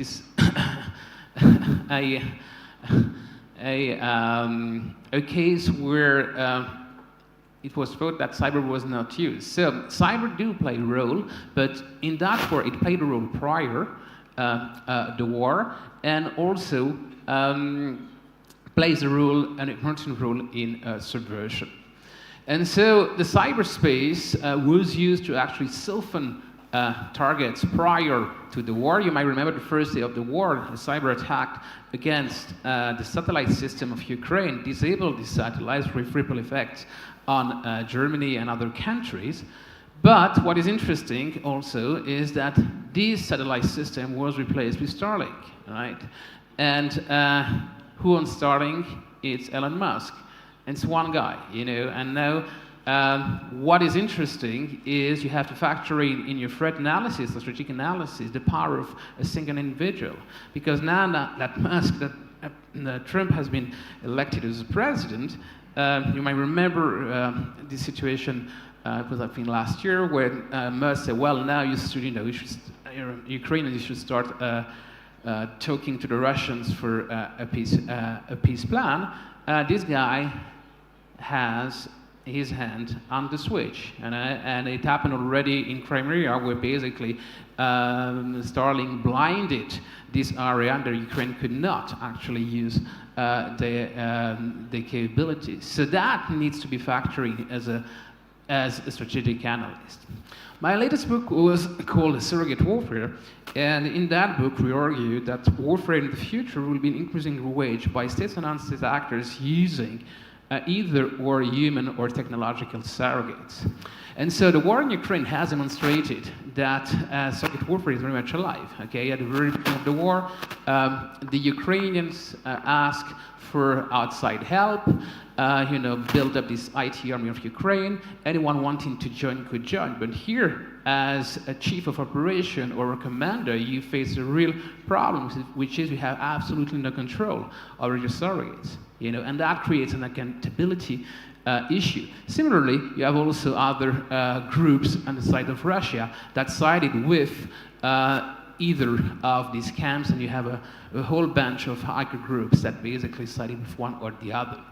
Interestingly, because autonomy is growing in weapons system, we will need to think about how to integrate this autonomy, this growing autonomy, with humans. All right? And if we look just as this year, I was trained as a fighter pilot in the Swiss Air Force, and my training cost 1 million Swiss francs, And now the U.S. Army, the U.S. Air Force this year, conducting this test where an algorithm was able to fly a jet autonomously and perform 8 different missions. All right? So think about that. Think about how you will integrate that kind of capabilities in the future. And because AI is working way faster than we work, we work at a second or half a second, and AI at a nanosecond, we need to incorporate ways to actually partner, so through human-machine teaming. Finally, disruptor. All right, there are two emerging trends in the way AI could disrupt warfare. One has to do with this thing. Okay, increasingly, we replace fireworks by swarms. The latest world record was 2 months ago, where more than 10,000 drones were flying together in Shenzhen. So it's really beautiful. But obviously, in the military, this has a powerful impact because the idea of a swarm is to saturate your enemy's defense system. Yeah. The Israeli air defense system, Iron Dome, is really good, but there is so much that the system can take. So if you saturate that system, then some will go through. That's the first effect of a swarm. And we start witnessing that on battlefield, return to that. The second effect is less visible, but it's more profound. If you look at the picture, no birds in that picture is aware of the shape of the flock. But the swarm, it's about emerging property. The idea that if you take single units, you aggregate them, you create something whose qualities are bigger than the single addition of each individual. So for those who've seen movies, the movies with the robot transformer, this is the idea of a swarm. You aggregate something, and suddenly you create something that is superior in terms of quality. 2 years ago, I had a meeting with people in DeepMind, which are the branch of Google that is working on AI, and I was in a meeting with the head of robotics. DeepMind is heavily working on these issues of emerging properties. They are not the only companies. All the companies working in this field are working on this. So probably in the future we might see that. And so increasingly we will probably see swarms on battlefield. This is a video that Ukrainian posted on the web last month that shows an autonomous swarm. All right.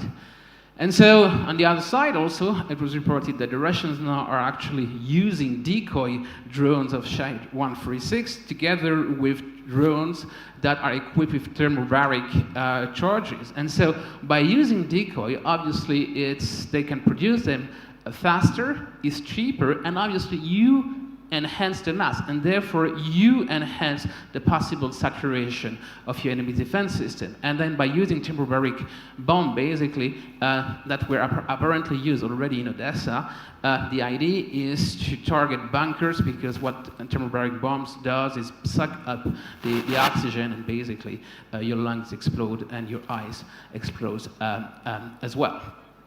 In a simulation 2 years ago, the US military about possible invasion of Taiwan by China, the conclusion of the simulation that they need to invest into a fully autonomous swarm capabilities. So the big players are working on that, and it's very likely that we will witness that on the battlefield in the future. The issue with swarm, though, is that it has an impact on what we call the offense-defense balance, right?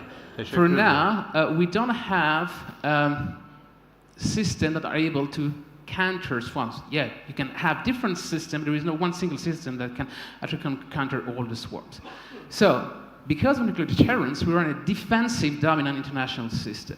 My argument is that if this offensive tactical advantage translates into the strategic level, we might move into an offensive dominant system. In such a system, it means the attack has the advantage over the defense. What is the best way to protect yourself in such a system? It's to attack first. Attacking first is a violation of Article 2.4 of the UN Charter because it's called preemption. Right? So potentially, this technology has the potential to completely turn international law and UN Charter upside down. The last way we can think about AI as a disruptor is information and subversion. And information operation subversion is nothing new. It has been already conducted in the Roman Empire. What is changing are the means. The means are completely different, and the scalability of these means. This is a pictures of the evolution of deepfakes. All right, deepfakes were invented in the technology behind that. It was invented in 2014. It's called GANs, Generative Adversarial Network. You took two algorithms, you put them into zero-sum game scenarios. One is creating pictures, and the other discriminates. Say, well, it's a true picture, it's a deepfake. Each round, only one can win, discriminator or generator. So the rate of improvement is really, really fast. Look at that. By 2018, pictures that were generated are really, really realistic. That was used for the first time in war in March 2022 with this deepfake of Zelensky calling for the citizens to drop their weapons. A single screenshot of this video shows you that, well, yeah, it's not really convincing. June last year, we're going to have the sun here, but this TV channel, the Russian TV channel and the radio channel were hacked in the Russian neighboring provinces of Ukraine, and basically that message from Putin was broadcasted, calling to mass mobilization, introduction of martial law. That led to some panic scene in some cities in Ukraine. Now think about that as a military analyst. If in 2013, as a military analyst, you were asked how disinformation would be conducted 10 years from your time, all right, you would have to come up with technology that did not exist scientifically, understand how it works, and understand how it can be used on the battlefield. This is exponential growth. And these technologies that we're seeing today are exponential. So you really need to think outside the box, because the level of disruption that this technology provides is very important. This was this was earlier this year. So the Russian did another deepfake of a TV anchorman of France 24, and basically what this anchorman says that Macron was supposed to go to Ukraine in February, did not go because their French Secret Service found out that the Ukraine wanted to kill him. So what does that mean? Why are deepfakes so important? Because structurally, we have all psychological biases, and these biases create an asymmetry between truth and lies. We tend to favor lies over truth. Lies travel faster and reach a much wider audience. That is a structural asymmetry of us human beings. And now with this technology, what we can create are ways to stimulate this asymmetry, to the point now if you show pictures of deepfakes and real people have more face into deepfakes. And it now it's everywhere. That picture in the middle that you see, this baby in the ruins of Gaza, was tweeted and retweeted quite a lot. That was a deepfake. And if you don't believe me, that picture was already tweeted by the former US ambassador to the UN when earthquake hit your country in 2023. So this is going to what this gentleman was asking, cognitive warfare. all right? And cognitive warfare is the sixth domain of warfare. Your brain becomes the battlefield. First, by actually locking you into an information environment that will redefine the way you're perceiving. It's more than just information, because cognitive warfare is the ability to control what and how you think in order to control how you act. All right? And so if you want to know more about that, you can read also this publication on our website. But where are we going from there? I'm finishing here. You know, increasingly, cognitive warfare will be also about immersive technology and invasive technology. Immersive technology, metaverses, and I will let my Swiss fellow here later in the panel to talk more about metaverse. But the idea is that you're locked into a virtual environment, and earlier this year you might have seen that Apple released Apple Vision Pro, which is a goggle that lets you enter metaverse with eye trackers. Now you have hybrids that can start monitoring your brain activity like EEG. When you combine both, what do you get? You get exactly a picture of when the person looks at a specific object or person, it creates a specific brain activity. And you start relating what the person is looking at and the emotional response that it creates. And that opens the gates to perfect manipulation. All right. You can also download these publications for free. And to finish with, now with AI, that was in 2018, we put people in functional MRI and train algorithms to identify what the person sees. So you can see a leopard, and then you can see what the algorithm came up with. So the shape is correct, the color is correct. That was 2018. Fast forward ChatGPT 2022, they did the same experiment. And this is basically the video, and this is reconstruction by AI. So what does that mean? We're entering the era now of mind reading. Okay, machine increasingly will be able to read mind. What is the next step? The next step will be mind writing.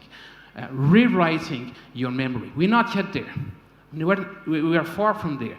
But you need to factor that into your analysis. So what does that mean for us? I was just talking here about emerging technology, but the patterns that we're seeing in Ukraine are very much like the First World War. Positional warfare, trench warfare, with huge casualty rates, similar to the French, the First World War. It was reported that over the last months, every 44 seconds, a Russian soldier was dying at the battlefield. All right? So, but we are witnessing also new types of weapons entering the battlefield. They're not the majority. What I show you here is not a ground robot that will actually tip the balance for now. But we have to be aware that these things are coming. And that creates new dynamics. It doesn't mean that the previous weapons and dynamics are gone. No, it creates new ones. And you have to factor in this thing. You also have to factor in the fact that we have to integrate more and more humans with the machine. Obviously, that raises a lot of ethical concern in terms of accountability, in terms of who is taking decisions to take life or not. And I'm finishing here. Thank you very much for your attention. Dr. Rikli, thank you very much for your insightful presentation. Now, I'll have a question from the audience.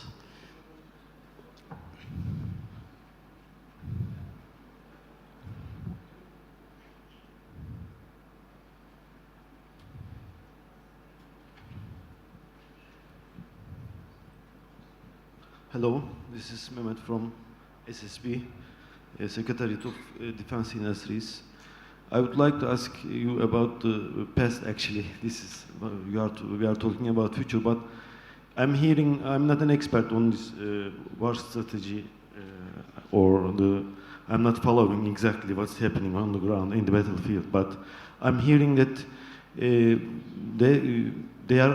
lots of countries are demanding or building up new factories to produce conventional ammunitions, for example.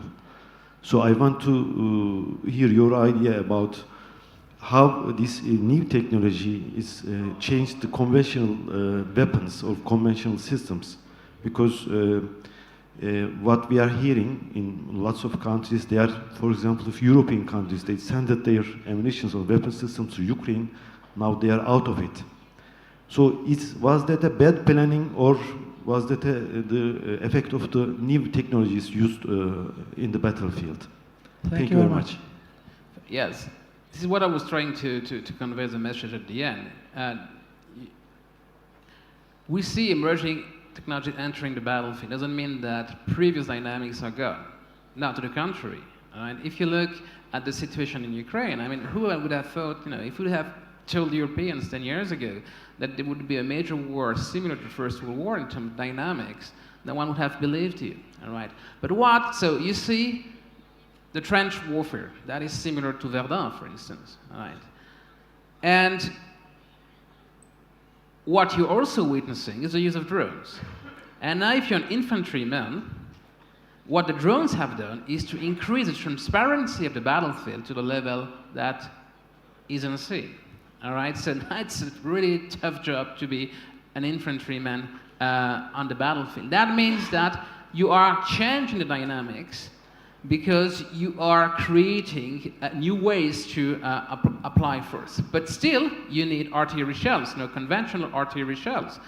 As a matter of fact, if you look at how many shells are used per day, up to 25,000, the peak of the war in Ukraine, and the Europeans are really bad at that because they promised Ukraine in March 2023 that by March 2024 they would deliver 1 million artillery shells. All right? By July of this year, 650,000 artillery shells were delivered. So you have a huge issue here in terms of building up conventional capabilities, because in Europe, in Western Europe, there was this idea of peace dividend that war is very unlikely, and if you read all the security assessment in Europe in the 90s, 2000, even 2010s, it will always be the same, that war in Europe is very unlikely, and if it happens, we'll have enough time to actually prepare. Well, that didn't work actually quite as planned, and so by disinvesting in defense in Europe, now the Europeans are in a situation where they can no longer actually sustain a war effort like Ukraine have. And the issue, and that is here the audience, as a defense company, what you want is to be sure that if you start a new production line, this production line will actually be sustained over time. And if you look now, we are now in the we'll approach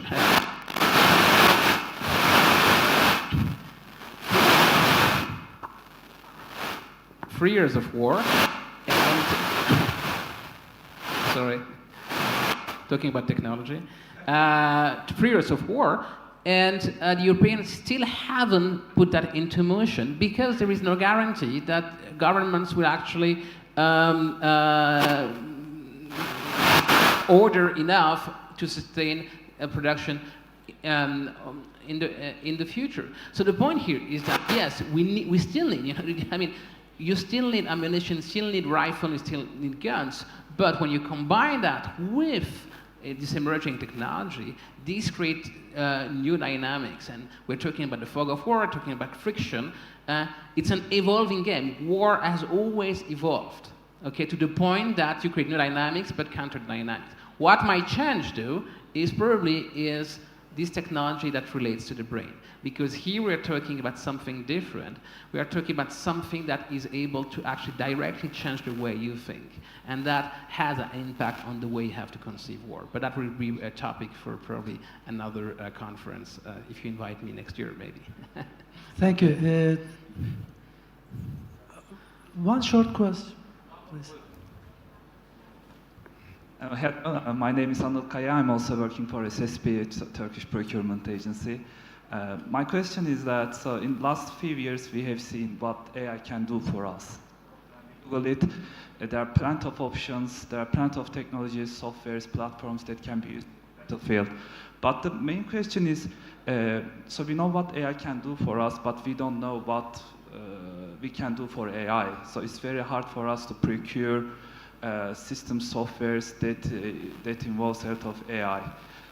So my question is that, are there any organizations, institutions, are there any initiatives in the world that can help us, that can pave the way for the procurement of AI in terms of guidelines, frameworks, or strategies, directions?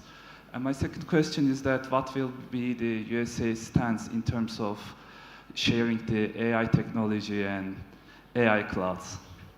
Right, I have to say, so your question is, in a way, very much national, because each country has different policy. But the person behind you, Eko Borshad, would be in a better position to answer this question than I do. But what you have to understand is that these technology are produced by private sector, by companies, right? And thank you. Yeah. Is it okay? Yeah, so they are produced by private companies. Now, obviously, private companies want to make money, right? And if you look, for instance, right now, on the competition that you have between OpenAI, between Anthropic, there's different companies developing these LLMs, but also all of these companies are GI, General Intelligence.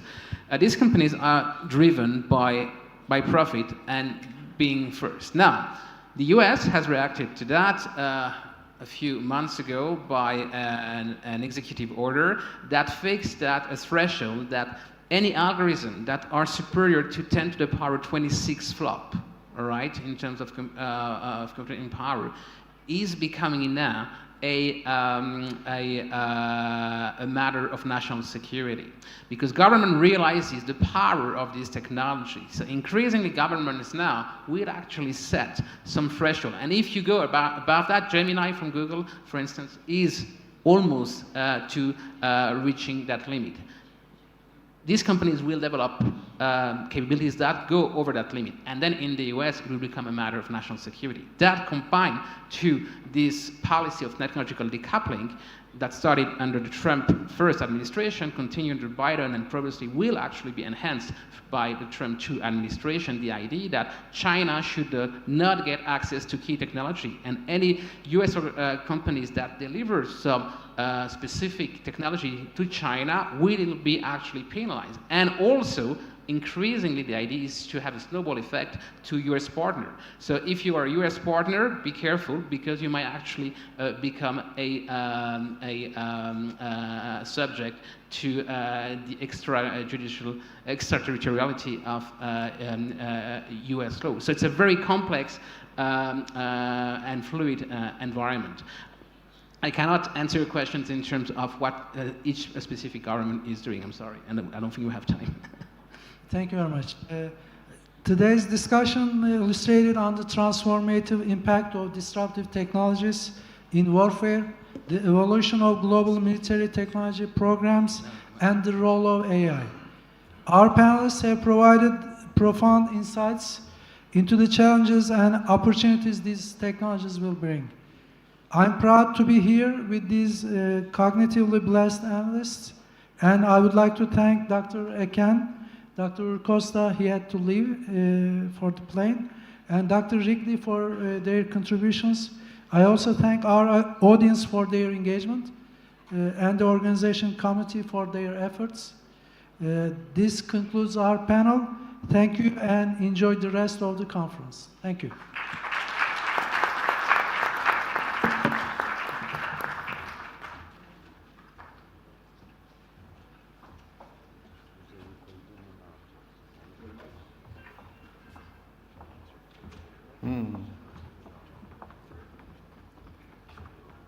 Sesle alakalı bir sıkıntı bulunduğumuz yerdeki cameralarla yaşıyoruz. Sinyalleri o yüzden en iyi programlardan gözüküyor. Sabrınız için teşekkürler. Elimizde olmayan sebepler tamamıyla. İki konuğumuz bugün için gelmişti. Onlar var olsunlar, çok değerli bilgiler paylaştılar. O yüzden her şeyi ayrıldılar. Sonra devam ediyoruz. Önemli bir nokta var.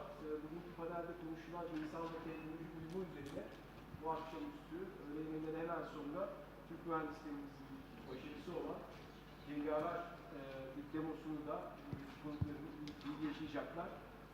Lütfen demoya dahil olunuz. Çok teşekkürler. Buyurun. Duyabiliyorlar mı? Duyamıyorlar. Gür, bas bariton sesime rağmen duyulmuyor. Tamam. Şimdi ikinci oturuma hızlıca geçeceğiz. Emekli Korgeneral Alparslan Erdoğan'ı oturumu yönetmesi için davet etmek istiyorum. Komutanım burada mısınız? Tamam. Değerli konuklarımız Fırat Üniversitesi'nden Doçent Doktor Muharrem Tuncay, Gencoğlu Lancaster Üniversitesi'nden Doktor Mark Lacey ve yine Lancaster Üniversitesi'nden Muhammed Vagaz Haydar bizde olacaklar. Bu oturumumuzda konuşacağımız konu New War, yeni savaş ile devam ediyoruz. Ana temamız Harpte Modernizm, teknolojik aktörler. Çok konuşulan ve gündemde olan otonom sistemler, robot askerler hakkında konuşmaya devam edeceğiz. Teknoloji ve jeopolitiği gibi kesişimli olan konular yine gündemimizde. Tekrar hoş geldiniz. Teşekkürler.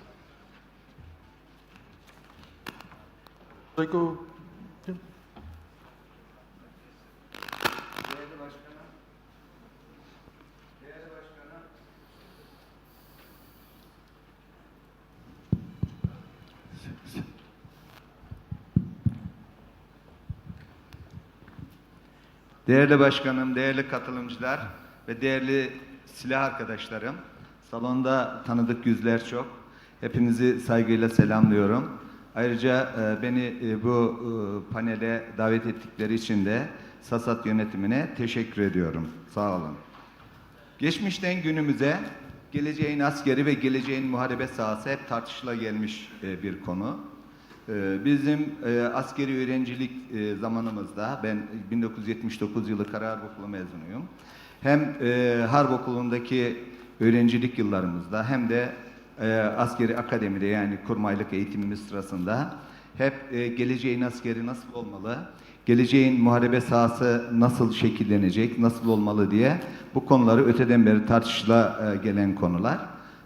Ama gitgide fark ettik ki artık askerden ziyade teknolojiye bir dönüşüm devam ediyor. Yani insan yoğun muharebe sahasından teknoloji yoğun muharebe sahasına doğru bir evrilmeye de şahitlik ettik bu süreç içerisinde. 1995-94 yılında Kara Kuvvetleri Karargahı'nda görevliyken Plan Prensipler Başkanlığı'nda Hollanda'da icra edilen NATO Kara Silahlanma Grubu'nun organize ettiği Future Soldier konulu bir konferansa 30 yıl önce katılmıştım. Kısmete bakın ki 30 yıl sonra da burada bir konferansa katılmış oluyorum. O konferanstaki ana tema neydi? O konferanstaki ana tema balistik koruyucu başlık nasıl olmalı? Balistik koruyucu yelek nasıl olmalı? Ve küçük birlik seviyesinde haberleşme teçhizatı nasıl olmalı idi? Bugünkü ana konulara bakıyoruz. Tartıştığımız konular Artificial Intelligence'dan bahsediyoruz. İnsan makine arayüzünden bahsediyoruz. Robotlardan bahsediyoruz. İnsansız sistemler, otonom sistemlerden bahsediyoruz. Hatta ve hatta dijital komutandan bahsediyoruz. Yani nereden nereye geldiğimizin çok önemli bir göstergesi Future Soldier derken başlangıçta helmeti, body armor'ı tartışırken şimdi neleri tartışıyoruz? Çok önemli bir gösterge diye düşünüyorum. Şimdilerde artık çoğu orduda otonom sistemler veya insansız sistemler komutanlıkları veyahut da üniteleri kurulmaya başladı. Türk Silahlı Kuvvetleri'nde de hem karada hem denizde hem havada çok önemli gelişmeler var. Savunma sanayimizin çok önemli ürünleri artık silahlı kuvvetlerimizde kullanılıyor. Zannediyorum ki artık Türk Silahlı Kuvvetleri'nde de otonom sistemler komutanlığı veya insansız sistemler komutanlığı, bu müşterek olabilir, kuvvetler bünyesinde olabilir, kurulması zamanı geldiğini düşünüyorum. Bu kapsamda da hazır EDOK komutanımız da buradayken kendisine de buradan bir teklif olarak ben konuyu ileteyim. Artık konumuza gelecek olursak bizim konularımız arasında artık insan yoğun muharebe sahasından teknoloji yoğun muharebe sahasına doğru geçtiğimizde bugünkü konumuzu da tam da buna dayandırarak şekillendiriyoruz. Özellikle ana tema Karabağ Savaşı'nda teknolojinin kullanılması, hava gücünün kullanılması, insan hava araçlarının kullanılması, dolaşan mühimmatların kullanılması çok önemli değişiklikler yarattı. Hatta ve hatta Ukrayna-Rusya savaşında da bu konu böyle devam ediyor. Dolayısıyla bu konuları tartışacağımız birbirinden değerli 3 panelistimiz var. İlk panelistimiz Doçent Doktor Muharrem Tuncay Gençoğlu hocamız. Onunla başlayacağız. Kendisi Fırat Üniversitesi'nin öğretim üyesi. Ancak bunun yanında çeşitli üniversitelerde de ders veriyor. Bizim askeri okullarımızda da dersler verdi. Kendisinin ilgi alanları yapay zeka, kriptoloji, siber güvenlik konularıyla ilgili konuları şey yapıyor. Dolayısıyla biz hocamın sorusunu kişiselleştirmeden önce hocam bize kriptoloji konusunda, siber güvenlik konusunda özellikle bunların askeri alanda kullanımları konusunda bilgiler verebilir misiniz? Süremiz 20 dakika. Bir şey daha ilave etmek istiyorum. Sorularımızı panelin sonunda konuşmalarını yaptıktan sonra soruları alacağız. Zaman tasarrufu açısından böyle düşündüm. Teşekkür ediyorum. Hocam buyurun. Kürsü sizin.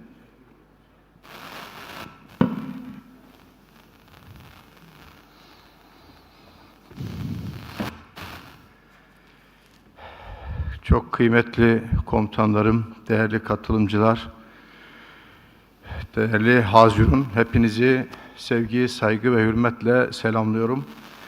Konuşmama başlamadan önce geçtiğimiz günlerde yaşadığımız bir mefkür olay vardı. Ondan dolayı şehitlerimize Allah'tan rahmet, yakınlarına sabrı cemil diliyorum. TÜSAŞ ailesine de geçmiş olsun diliyorum. Değerli hazirun, ben konuşmamda biraz daha işin biraz farklı boyutuna değinmeye çalışacağım. Bu yakın coğrafyamızdaki süregelen savaşlardan drone savaşları ve özellikle hava gücü bakımından yapılan, icra edilen faaliyetlerin biraz daha işin güvenlik boyutuna, çünkü bu savaşlarda üretilen çok ciddi bir veri var, bir veri akışı var, bir iletişim söz konusu. İşin bu kısmına yöneleceğim. Özellikle de blockchain teknolojisinin hava gücündeki otonom sistemleri nasıl daha verimli hale getirebileceğini, modern savaş üzerindeki etkilerini ve bu gelişmelerin jeopolitik sonuçlarını gerçek dünya örnekleriyle ele almaya çalışacağım. Efendim, modern savaş alanı ileri teknolojilerin entegrasyonu ile devrimsel bir dönüşüm geçirmekte. Bununla beraber yakın coğrafyamızdaki bu gelişmeler, işte Suriye Harekatı, 2. Karabağ Savaşı, Rusya-Ukrayna muharebesi gibi özellikle insansız sistemlerin taktik ve operatif sahada sürekli artan yoğunlukta kullanımına hepimiz şahit olduk. Bu noktada baktığımızda Karabağ Savaşı özellikle ele alındığında buradaki teknolojinin modern savaşı nasıl bir paradigma değişikliğine doğru götürdüğünü çok rahatlıkla görebilmekteyiz. Otonom sistemler, insansız hava araçları ve dijital altyapılar bu savaşın seyrini belirleyici şekilde etkilemiştir. Azerbaycan'ın etkin İHA ve SİHA kullanımı, düşman savunma hatlarını başarı ile hedef alarak stratejik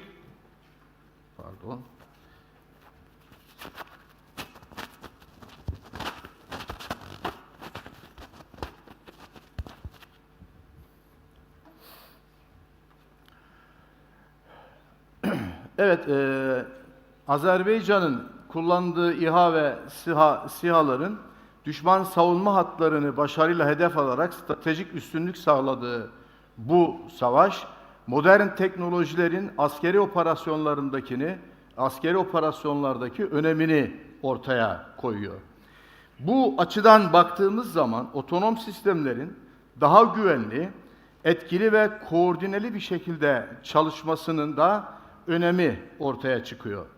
Dolayısıyla bunun daha hayati bir konu olduğunu söylemek mümkün. Bu noktada geleneksel olarak fiziksel altyapı ve insana dayanan hava gücü artık kendisini otonom sistemler, işte robot askerler ve özellikle de blockchain teknolojisinin kesişim noktasında yeniden şekillendiriyor. Ve bu şekillendirme oluşurken de ulusların güvenlik, jeopolitik ve teknolojik üstünlük algısını da tamamıyla değiştiriyor. Bu açıdan baktığımızda otonom sistemler özellikle insansız hava araçları ve drone sürüleri gibi teknolojiler modern hava gücü stratejilerinin vazgeçilmez unsurları haline gelmiş durumdadır. Karabağ Savaşı'nda kullanılan Türk yapımı Bayraktar TB2'ler hedefi tespiti ve imhasında çok önemli bir rol oynayarak savaşın gidişatını belirlemiştir. Hepimiz bunu gördük. İşte bu sistemler insan riskini azaltırken hızlı ve hassas saldırılar gerçekleştirebilme kapasitesine sahip olan sistemler. Dolayısıyla bu sistemlerle ilgili bunların etkili olmaları, güvenli iletişim, karar alma ve güvenli veri paylaşımlarıyla doğrudan ilişkilidir. Bu noktada baktığımızda otonom sistemler ve hava gücünde yeni bir paradigmanın önümüzde olduğunu görüyoruz. Bunlar otonom hava gücünü yeniden ele almamızı, bu gücü ele alırken de hem zorluklarından hem de fırsatlarından haberdar olmamızı gerektiriyor. Bu noktada baktığımızda otonom hava gücünün zorluklarını veri güvenliği, koordinasyon, güven ve hesap verilebilirlik başlığında incelemek mümkün. Veri güvenliğinde malumunuz bu insansız hava araçlarının iletişim sistemleri düşman tarafından siber saldırılara maruz kalabilir. Mesela Rusya'nın Suriye'de İHA operasyonlarına karşı elektronik karıştırma tekniklerini kullandığını biliyoruz. Koordinasyon açısından zorluklarına baktığımızda drone sürüleri gibi dağıtık hava unsurlarını yönetmek, kesintisiz ve merkezi olmayan bir kontrola ihtiyacımız olduğunu bize gösteriyor.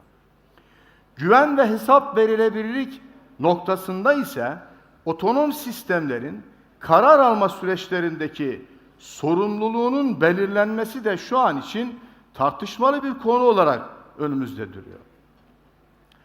İşte blockchain teknolojisi tam bu noktada işimize yarayabilecek bir takım fırsatları bize verebilecek geleceğin teknolojisi olarak adlandıracağımız önemli bir güvenlik aracı.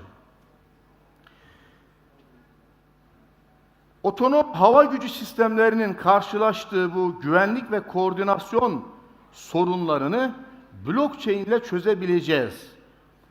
Çünkü dağıtık, merkezi olmayan, değiştirilemez ve şeffaf yapısı, güvenli iletişim, etkili koordinasyon ve hesap verilebilirliği bize sağlayacak. Blockchain teknolojisi şöyle kısaca ifade edeyim. Aslında hayatımıza daha çok işin finans boyutuyla giren bir teknoloji olan, 2008 2008'de bir makaleyle hayatımıza giren bir teknoloji. Herkes işte kripto para altyapısı, işte Bitcoin, Ethereum gibi kripto varlıkların altyapısı ile aslında hayatımıza girdi. Herkes bu teknolojiyi sanki bir finans teknolojisi gibi önce algıladı ama aslında blockchain teknolojisi bu 2008'deki makaleden çok daha öncesine dayanmakta, 1980'li yıllara dayanmakta bir matematik altyapıyla oluşan bir teknoloji.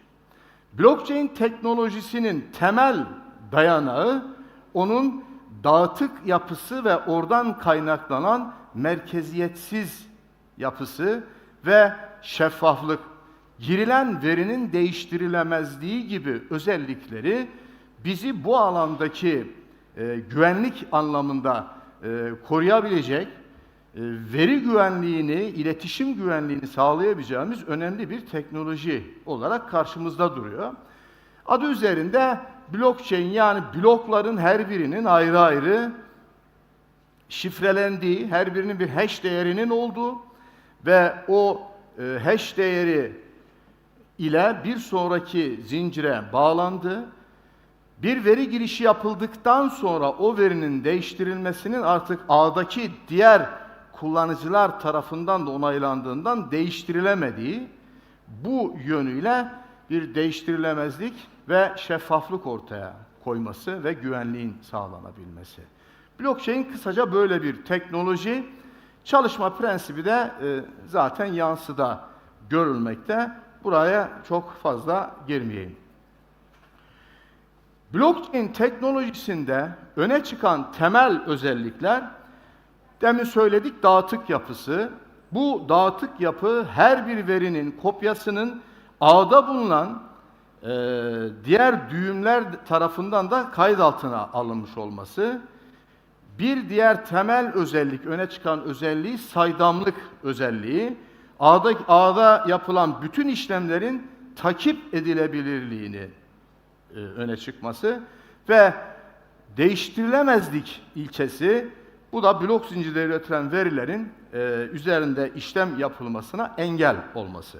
İşte bu özellikleriyle blok zinciri, yani blockchain, yeni internet yapısının bel kemiği olmaya aday oldukça önemli bir teknoloji olarak önümüzde durmakta ve biz bu trendi kaçırmamak zorundayız.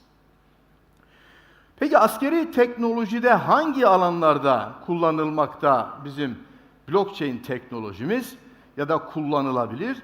Gizli ve kritik bilgilerin depolanması ve korunmasında, haberleşmenin gizliliğinin ve doğruluğunun ve bütünlüğünün sağlanmasında, şebeke merkezli muharebe, entegre hava savunma sistemleri ve küresel tedarik zincirinin etkinliğinin artırılmasında. Blockchain uygulamalarının en çok olduğu alan tedarik zinciri alanıdır. Bu noktada blockchain'in hava gücü anlamındaki başlıca uygulamalarına şöyle bir göz atacak olursak, güvenli veri iletimi, merkezi olmayan komuta ve kontrol, tedarik zinciri yönetimi, hesap verilebilirlik ve etik üzerindeki uygulamalarını görebiliyoruz. Yine bu blockchain teknolojisini robotik ve savaşın geleceği açısından da bize kattığı ve katacağı özellikler var.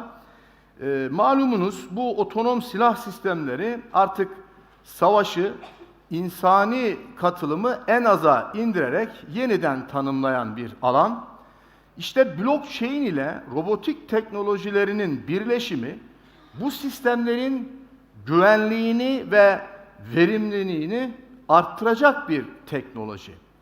Dolayısıyla mesela bu anlamdaki en büyük örneği de görecek olursak, Güney Kore sınırında kullanılan otonom robotik savunma sistemleri blockchain ile desteklendiğinde çok daha güvenilir hale getirilebileceğini bunların yaptığı projelerden takip ediyoruz.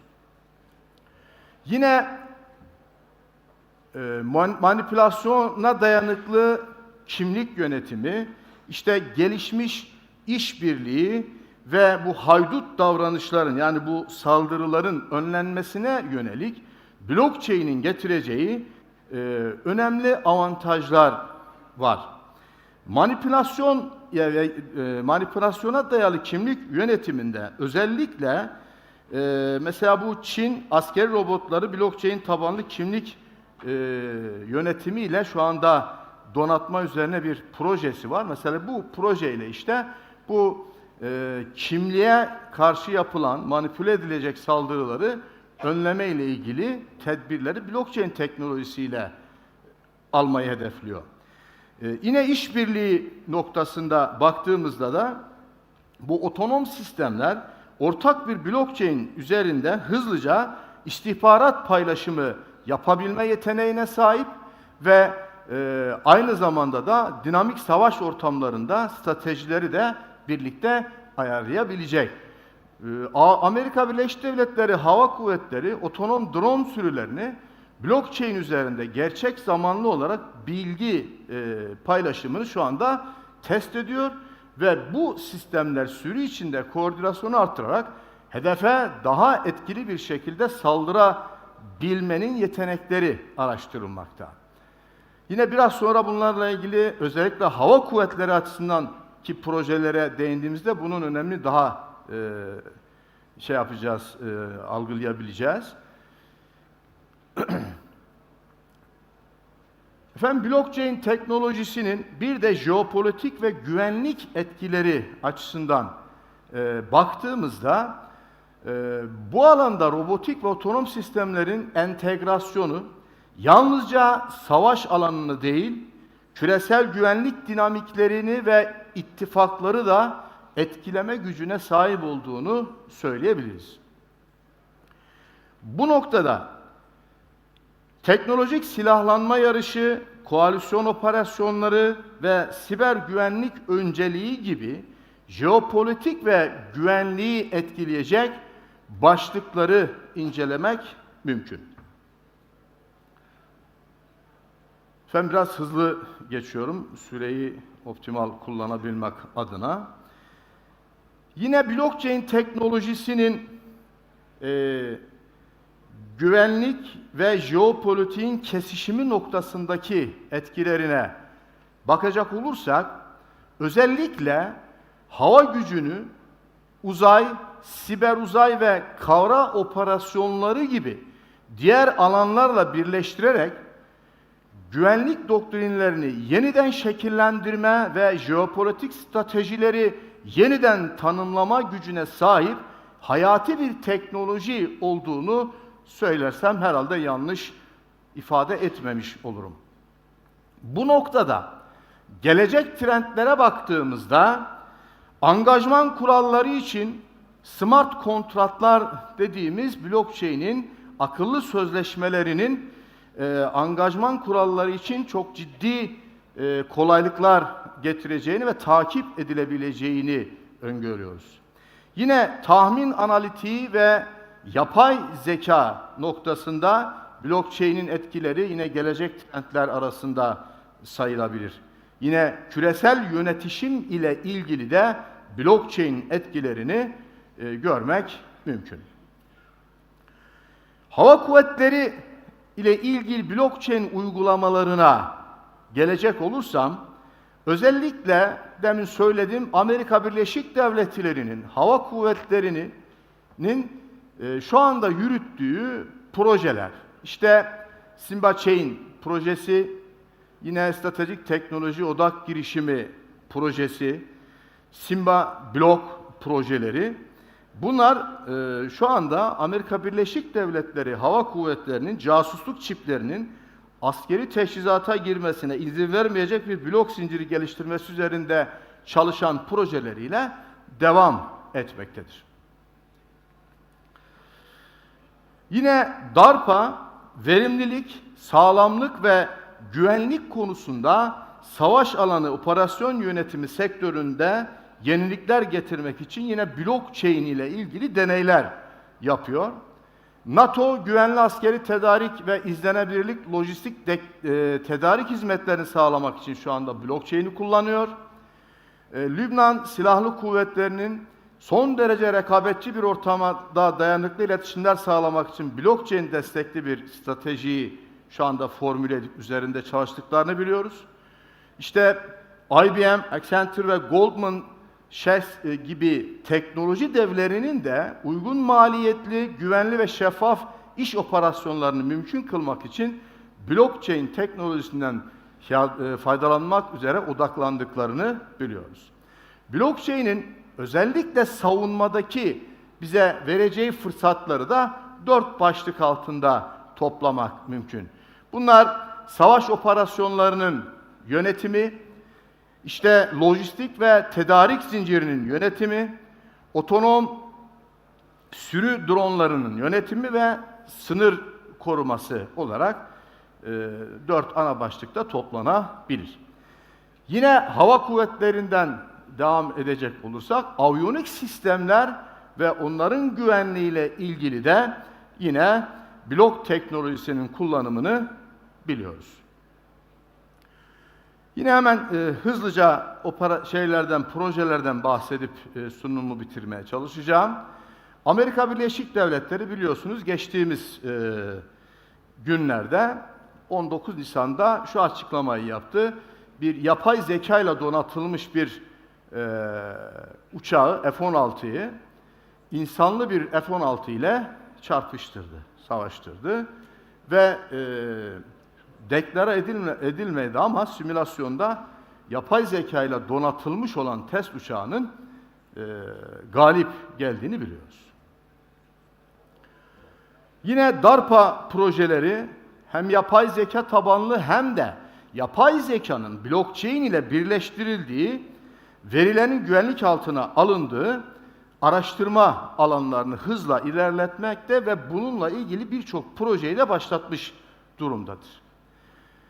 Türkiye işte Bayraktar TB2'leri demin bahsettik Karabağ Savaşı'ndan dolayı.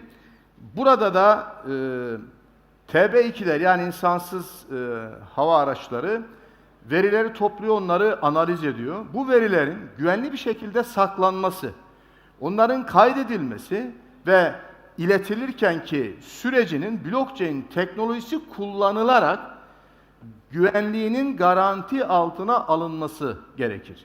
Yani yapay zeka teknolojilerini kullanırken blockchain'i mutlaka entegre etmek durumundayız. İşte NATO'nun siber güvenlik projeleri yine yapay zeka ve blockchain destekli yürüyen, özellikle de siber saldırıların tespit edilmesi noktasındaki uygulamalarını görebiliyoruz. Lockheed Martin ve Boeing gibi savunma firmalarının da yine bu alanda yaptığı çalışmalardan haberdarız, onları takip ediyoruz. Amerika Birleşik Devletleri Hava Kuvvetleri'nin zaten projelerini söylemiştim. Yine Singapur Hava Kuvvetleri'nin de yapay zeka ve blockchain teknolojilerini kullanarak hava kuvvetlerinde bir siber güvenlik ve operasyonel verimlilik için bunları araştıran projelerini yürüdüğünden haberdarız.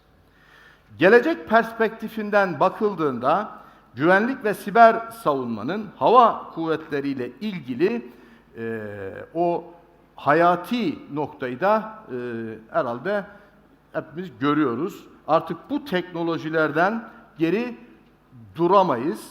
Zaten durmuyoruz, daha öteye de götürmek durumundayız.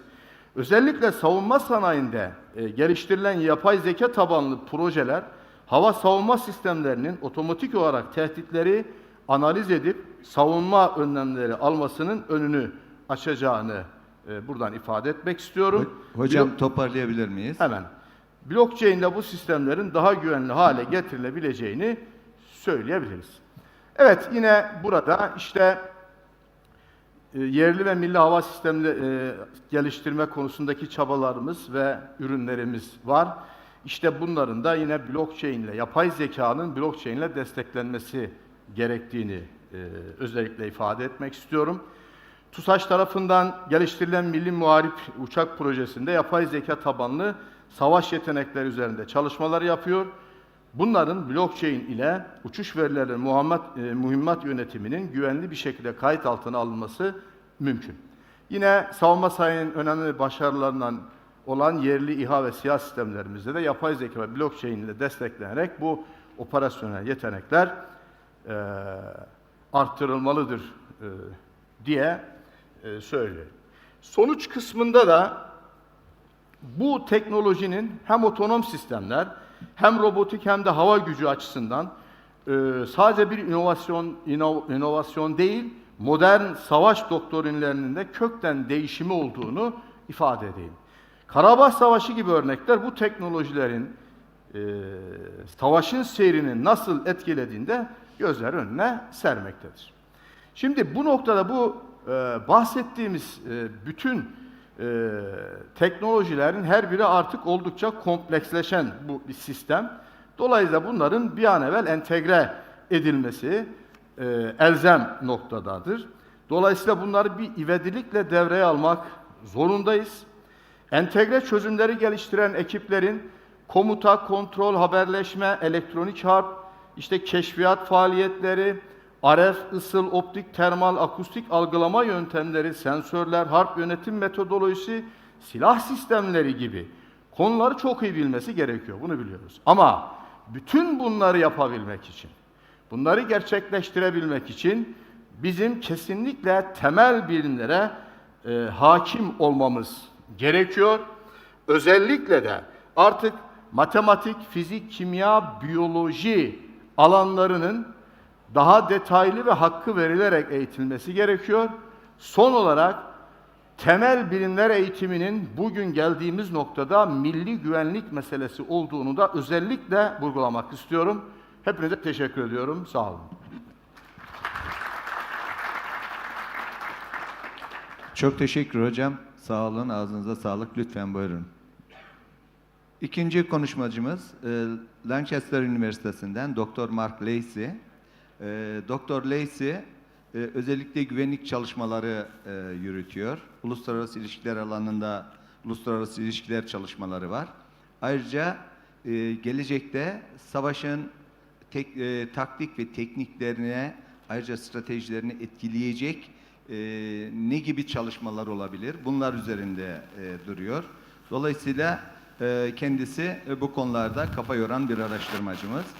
Bizim Dr. Lacey'den istirhamımız elektronik savaş ve siber savaş konusunda ne gibi düşünceleri var? Bunları almak istiyoruz. Ayrıca geçmiş Eylül ayında yaşadığımız Lübnan'daki bir olay meydana geldi, Caesars olayı. Bu konuyla ilgili de bilgi vermesini özellikle rica ediyoruz. Dr. Lacey, buyurun. Floor is yours. Great. I'm going to sit down, and you can hear me okay? Problem? Oh, No problem. Okay. So thank you very much for inviting me for this event. Generally, people from my country only come to your country when it's very hot. So it's a great privilege to see what the country's like in winter. And coming here reminds me that the food in your country is the best food in the world, really. It's the best diet. So I'm very happy to be here. And in terms of what I do, I teach at Lancaster, I supervise PhD students like Wakas here, and I see myself very much as a defense anthropologist. Yeah, I'm not from the military, but I spend my time talking to interesting people in militaries across the world, and I try to kind of create a space to have interesting conversations and dialogue between the military world and the academic world. And what I'm going to do in this talk is kind of talk a bit about some of the things I discuss in my book, Theorizing Future Conflict, War Out to 2049. And the title of the book, 2049, refers to the Blade Runner film, but it also refers to the year that allegedly China wants to match America in military power. Yeah. And so the book kind of deals with the kind of both sides of this date.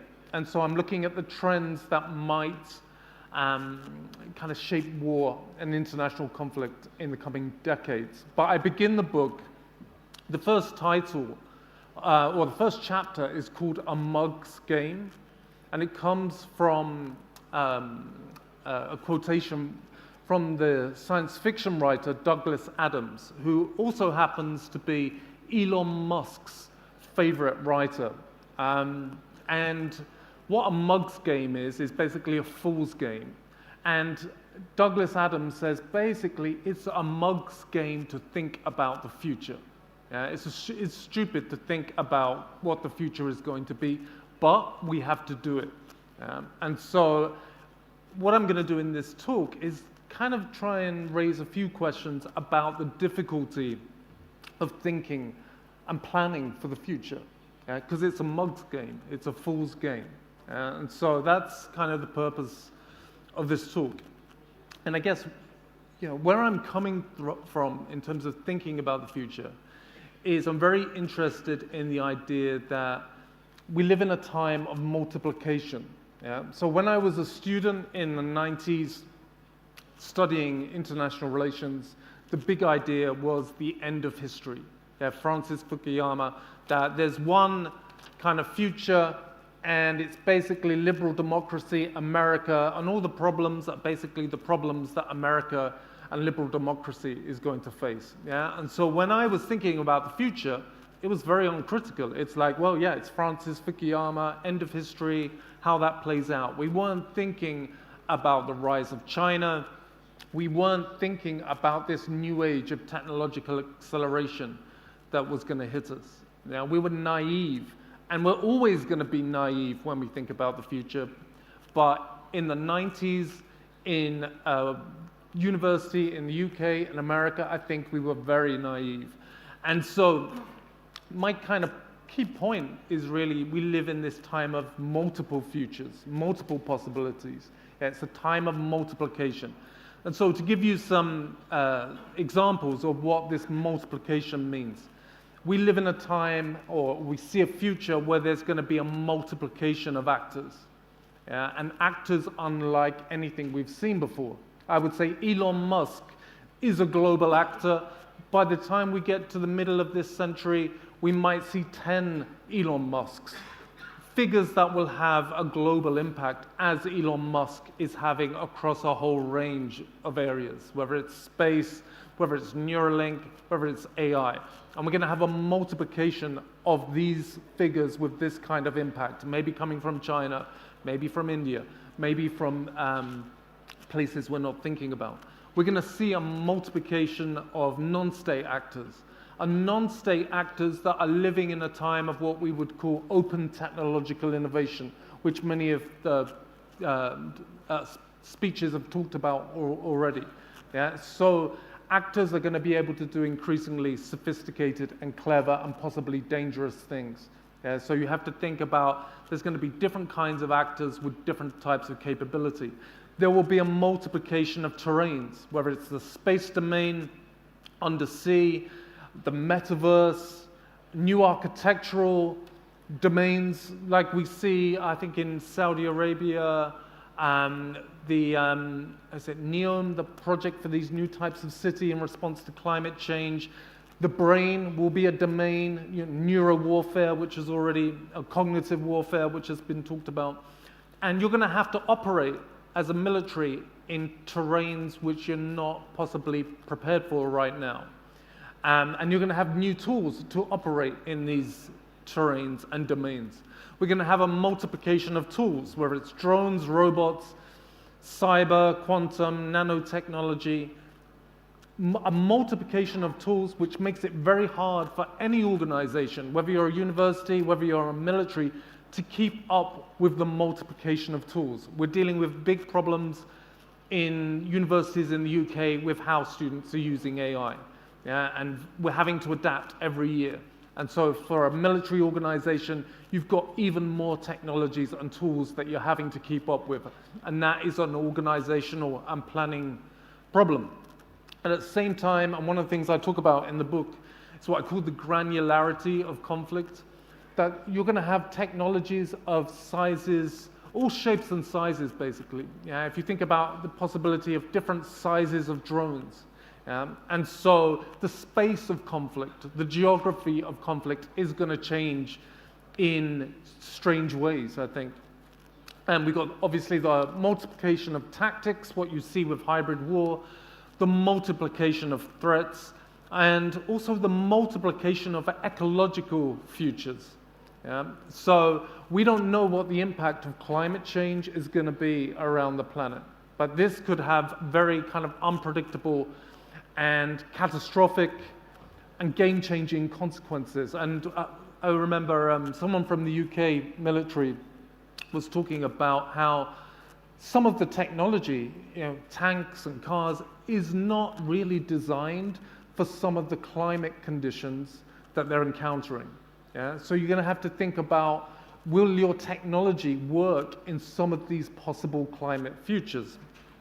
And then we can talk about the multiplication of different political futures, what multipolarity is going to mean in terms of war and peace and different types of conflict. And finally, the transformation of the human body. And there's a multiplication of futures for what it means to be human, what Neuralink will mean for what it means to be human, the idea of the cyborg, the possibilities of robotics, and how that might change what it means for the flesh and blood soldier in the future. And so there's a big range of possibilities, and it's a mug's game trying to work out with any certainty what is on the horizon. And so I think this is the context, this is the challenge. And obviously there's many other ways of understanding where we are heading, and there's other elements that we could talk about. But I think there's two kind of organizational issues that are vital as you set up to think the processes to think about the future soldier. Because I think that's what it's all about. It's what are the processes you have as organizations to think about the future soldier.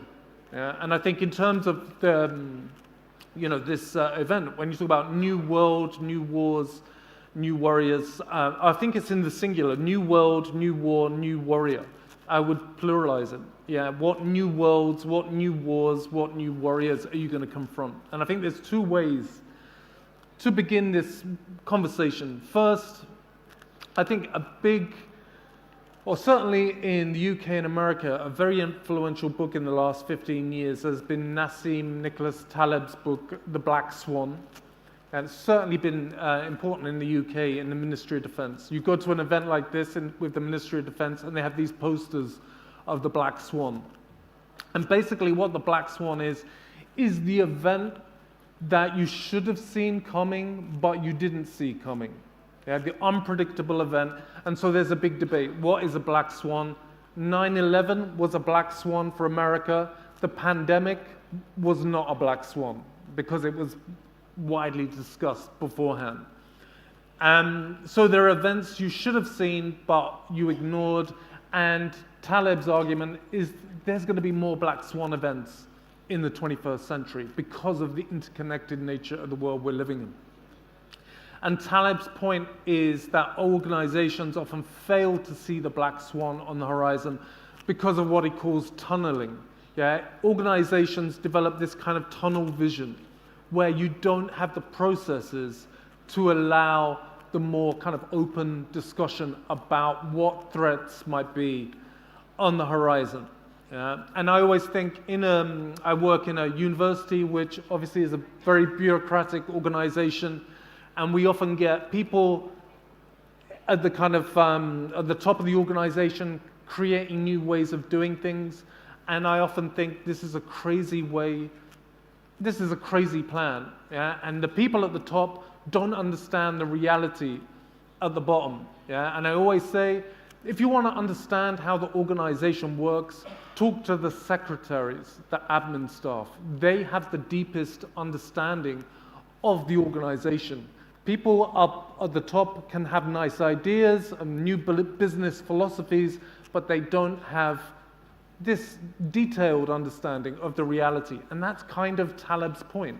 Yeah? And it's the problem of all bureaucracies, all organizations, really. Yeah? How do you create the spaces that allow a kind of more detailed approach to understanding problems. Yeah, and I think what I understand in the UK context, you know, the problem for the Ministry of Defence is this problem of multiplication. Yeah, how do you keep up with a good understanding of all these new areas of technological acceleration, whether it's AI? Yeah, there's so many new companies, there's so many new trends and sciences. That is a huge problem. And I think if you're going to be planning for the future soldier, you need to make sure you've got the processes that allow for that kind of debate. Yeah, you generally might want to just talk to the kind of senior management, but when it comes to cyber, you might want to be bringing in 20-year-old hackers to think about what the trends are in cyber, because they are going to probably understand the trends a lot more than anyone over 30, basically, or even over 25. Yeah, and in a time of acceleration, you know, just keeping up is difficult. And I guess the second point I want to make comes from the French philosopher Paul Virilio, who wrote a lot about speed on war and acceleration in war. One of his arguments, he died a few years ago, and you know, one of his points in the sort of beginning of the 21st century was that war is changing in the 21st century. He calls it impure war, which I guess is another word for the gray zone or hybrid war. But his argument was that one of the big challenges in our technological society in the 21st century was going to be the technological accident. Yeah? And so his argument was any new technology creates a new type of accident and a new type of possibly global accident. Yeah? And in the world we live in, there's lots of technological companies, there's lots of new technologies being sold to you with these optimistic visions of how it's going to improve things. But for Virilio, he's like, always look at what the accident is of this new technology that you're buying. Yeah? Because there's always going to be the black swan or the accident that comes out of the new technologies that all organizations, whether it's the military or university, buy to make things more efficient. Yeah? So you've got to build into your processes ways to think about the accident, yeah? Because there's always going to be an accident. Any new technology that promises progress will create an accident. And these concerns will be even more important in an age of AI and human-machine teaming, where we see that duality between amazing progress is offered by AI, but also incredible threats. Yeah? And at the moment, back in Lancaster, I spend a lot of my time telling students, look, we have a big problem with plagiarism, with AI, with ChatGPT being used to write essays. Yeah? And I have to say to students, look, I know it looks like an easy solution, but don't trust the AI. Yeah? Because one of the ways we find people who are plagiarizing is because the AI produces fake citations. And one of the cases we had last year, a lecturer found the plagiarism because there was a reference produced by AI for a book he'd never written. Yeah? And so, you know, that is the reality of where AI is right now. And so it doesn't matter if you're a university or a military organization, an army, you've got to be thinking about this potential for the accident and this question of trust. If you know, you're thinking about human-machine teaming, yeah, you've got to be thinking about this accident, this problem of trust, yeah, and plays into all the things that people have been talking about already. So, excuse me, Dr. Lacey, can you please provide something about, you know, concrete things about, you know, Karabakh War, Ukraine War, and also Lebanon case? As I forward a question about, yeah, please provide something concrete. I think in terms, I mean, a good example, I mean, I think one of the most important things from recent months even is the pager attack. And I mean, there's a quotation that I think sums up a lot of what I think about these events with drones and AI. And it comes from a Chinese book that you might have come across called Unrestricted Warfare, that was written in the late 90s. And it was basically written by some people from the Chinese army on the future trends in warfare and how information war was going to change warfare, how technology was going to change warfare. And there's a quote in this book that I use in my own book, and I think it is something that everyone should be thinking about, especially in a military organization. And the Chinese authors write, then the second thing we have to say should be, the new concept of weapons will cause ordinary people and military men alike to be greatly astonished at the fact that commonplace things that are close to them can also become weapons with which to engage in war. We believe that some morning people will awake to discover with surprise that quite a few gentle and kind things have begun to have offensive and lethal characteristics. And I think this describes what happened with the pages. Everyday objects became weaponized. And so you have to think about, again, going back to the accident, the black swan, what are the things in everyday life that are going to be weaponized and turned against you? And the big challenge really is, and people have been talking about this already, is that there used to be a hierarchy in international politics where it was America and the Soviet Union who had the expertise and the budget to develop their military and do clever things. But that hierarchy, I don't think exists or is changing in ways that make it very challenging. And I think the examples you were referring to point to that future, that you're going to be, any military is going to be dealing with the fact that your enemy is going to be catching up with you and presenting new challenges. And maybe you can find a technical fix, but the speed of it is going to be so dynamic that you might be talking hours in terms of how you have to adapt and respond, because your opponent is going to be making the most of what I referred to earlier as open technological innovation, which is what you see with the drone use around the world. That it's not America. We don't talk about America. We used to, when the war on terror was in the first 10 years of the war on terror, talking about drone war and the United States. We don't talk about that anymore, because we're seeing the possibility of drones and how they're used in a time of open technological innovation, when they're getting cheaper, more powerful, and that's just going to accelerate. And that is arguably one of the big challenges of our time. Okay, thank you. Thank you so much, Dr. Lacey. Thank you.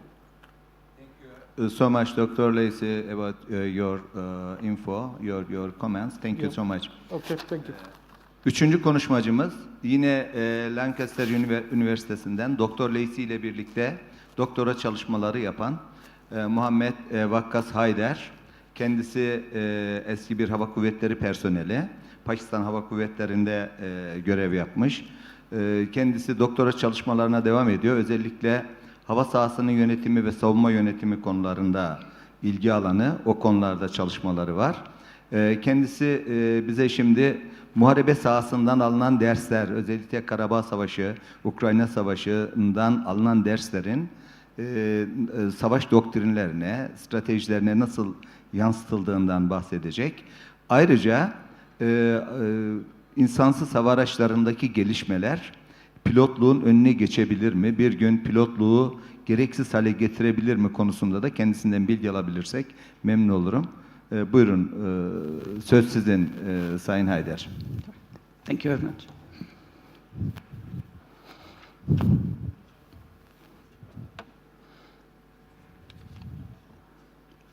Ladies and gentlemen, distinguished colleagues, and esteemed officials, marhaba, good afternoon.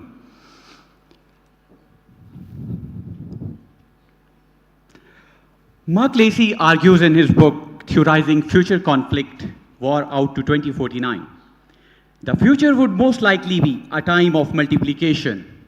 The multiplication of tactics, terrains, technologies, and actors.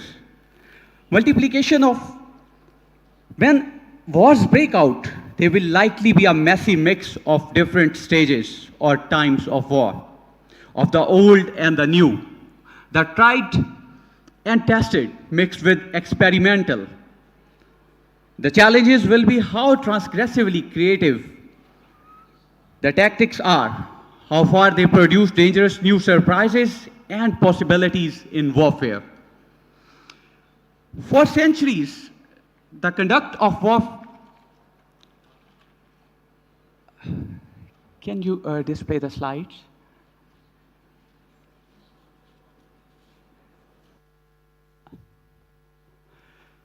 For centuries, the conduct of war has been defined by innovation, whether it was the phalanx of ancient Greek, the cavalry of medieval Europe, or the tanks in the trenches of 20th century. Each technology's leap has not only reshaped how wars were fought, but also rewrote the doctrines, strategies, and even the geopolitics of the time. Now imagine a battlefield where human decisions are not the fastest and the most accurate. Picture a conflict where skies are filled with swarms of drones and hacking attacks have been pointing at the communication grids and communication systems. Visualize soldiers enhanced with wearable technologies, exoskeletons, and augmented reality displays, maneuvering seamlessly in environments where data, not just bullets, dictate survival. Now step back and realize this is not distant future. This is the reality of Russia-Ukraine war. A conflict that has become the most technologically advanced battlefield in the world. It is a proving ground where innovation collides with destruction, redefining how wars are fought and won. This war has become a live laboratory for testing disruptive technologies, reshaping military doctrines, and influencing future global strategies. In this war, disruptive technologies have not only changed tactics, but also raised profound questions about ethics of war. Our discussion will mainly focus on these areas. We'll have a background how the warfare is changing in the 21st century. Then we'll see the dimension of disruptive technologies and how they reshape the future's conflicts. Then we'll go through an overview of future soldiers and military technology programs and see how autonomous technologies and integrated operation concept work out in the present day. Sorry, I actually transitioned from first panel to second, so I have covered both of the things in my talk. So, human history bears witness to the fact that war and warfare remained an integral part of humans' interaction at various levels of society. Land and sea were the primary domains for the war fighting, where we gained a lot of experience over the battles we fought and everything. But with the start of the 20th century, we saw the air power coming into play. And owing to marvelous developments in the field of technology, the air power really became a game changer in various conflicts over the past few decades, and especially we have seen it has recently got reshaped in terms of the Karabakh War. And then we are stepping into space and cyber, although they are not new, but they are evolving now at a very rapid pace. And we are getting more dependencies on these two domains, which are technologically really very extensive in comparison to all three other domains. So, how the warfare is changing in the 21st century? The global security media is confronted with challenges which are coming from both the nation state, the state actors, and the non-state actors. And they are adopting the means of each other to fight back with each other. In this regard, the David Kilcullen, in his book, The Dragons and the Snake, he argues that while the dragons, the state actors, They were learning from snakes, the non-state actors, over the past few decades. At the same time, the snakes, the non-state actors, they were adopting the dragon's methods of war to fight back. So what that has created, that has basically combined the state and non-state threats in novel combinations, which we have not seen in the past. So that's how the warfare is like. We are seeing new types of warfare and tactics coming into play, which we never thought of. That's complicating the security milieu at international level. Then again, I have something from Mark Geleceğin. He also argues that the unprecedented interconnectivity of the modern world enables new methods of warfare through cyber, space, and the electromagnetic spectrum. So before I step further, I'll just go through this picture by Ben Webelson, is working for the US Space Command. He categorizes the war into these three types of, three categories. So he says the first series of war was the pre-modern or pre-scientific wars, which mainly relied on the supernatural realization of rationalization on conflicts based on mythologies, that ideologies, belief, and cultural systems. Then from there, we shifted on to the modern wars, which we see nowadays. These wars where humans make decisions through various tools. They have the human-centric rationalization for the war, which is the states, the economies, the security, and armies, technologies. They are all into this domain. The wars we see now, he argues that they are still the modern wars. But what the intersection of the space, artificial intelligence, cyber, and special operation forces, they are transforming the war into a phantasmal war, which is going to technologically exceed the species, the humans. It is going to be a war where advanced war tools that redesign their own ends beyond human control and conceptualization. Humans might not be controlling the decision loops, they might be going out of the loop, which is one of the dangers of the AI, because earlier the humans are either inside loop, over the loop, but there's the chances of going outside the loop.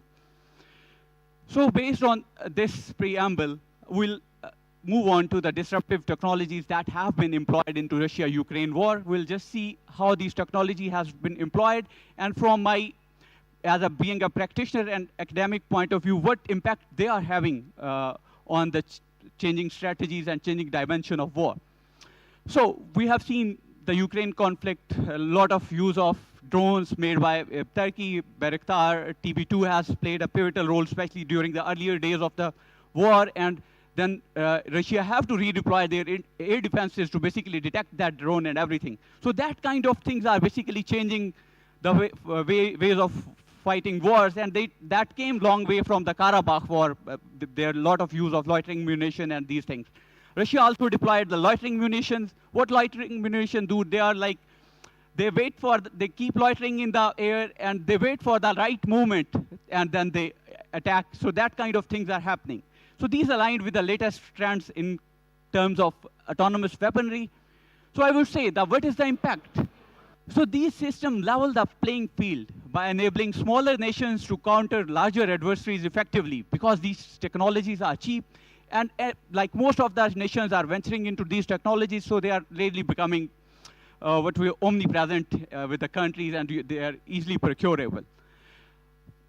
So the next thing that comes, the use of AI-assisted targeted system. They leverage Ukraine for analyzing battlefield data, for making quick decisions, getting into the ODA loop of enemy where you observe, orientate, decide, and act before the enemy acts. So these type of systems, the reconnaissance photos and everything provided them with the precise information for targeting Russian facilities.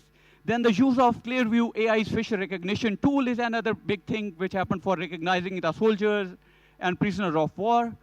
What these technologies are doing, these AI-driven identification, they are blurring the lines between combat and personal security.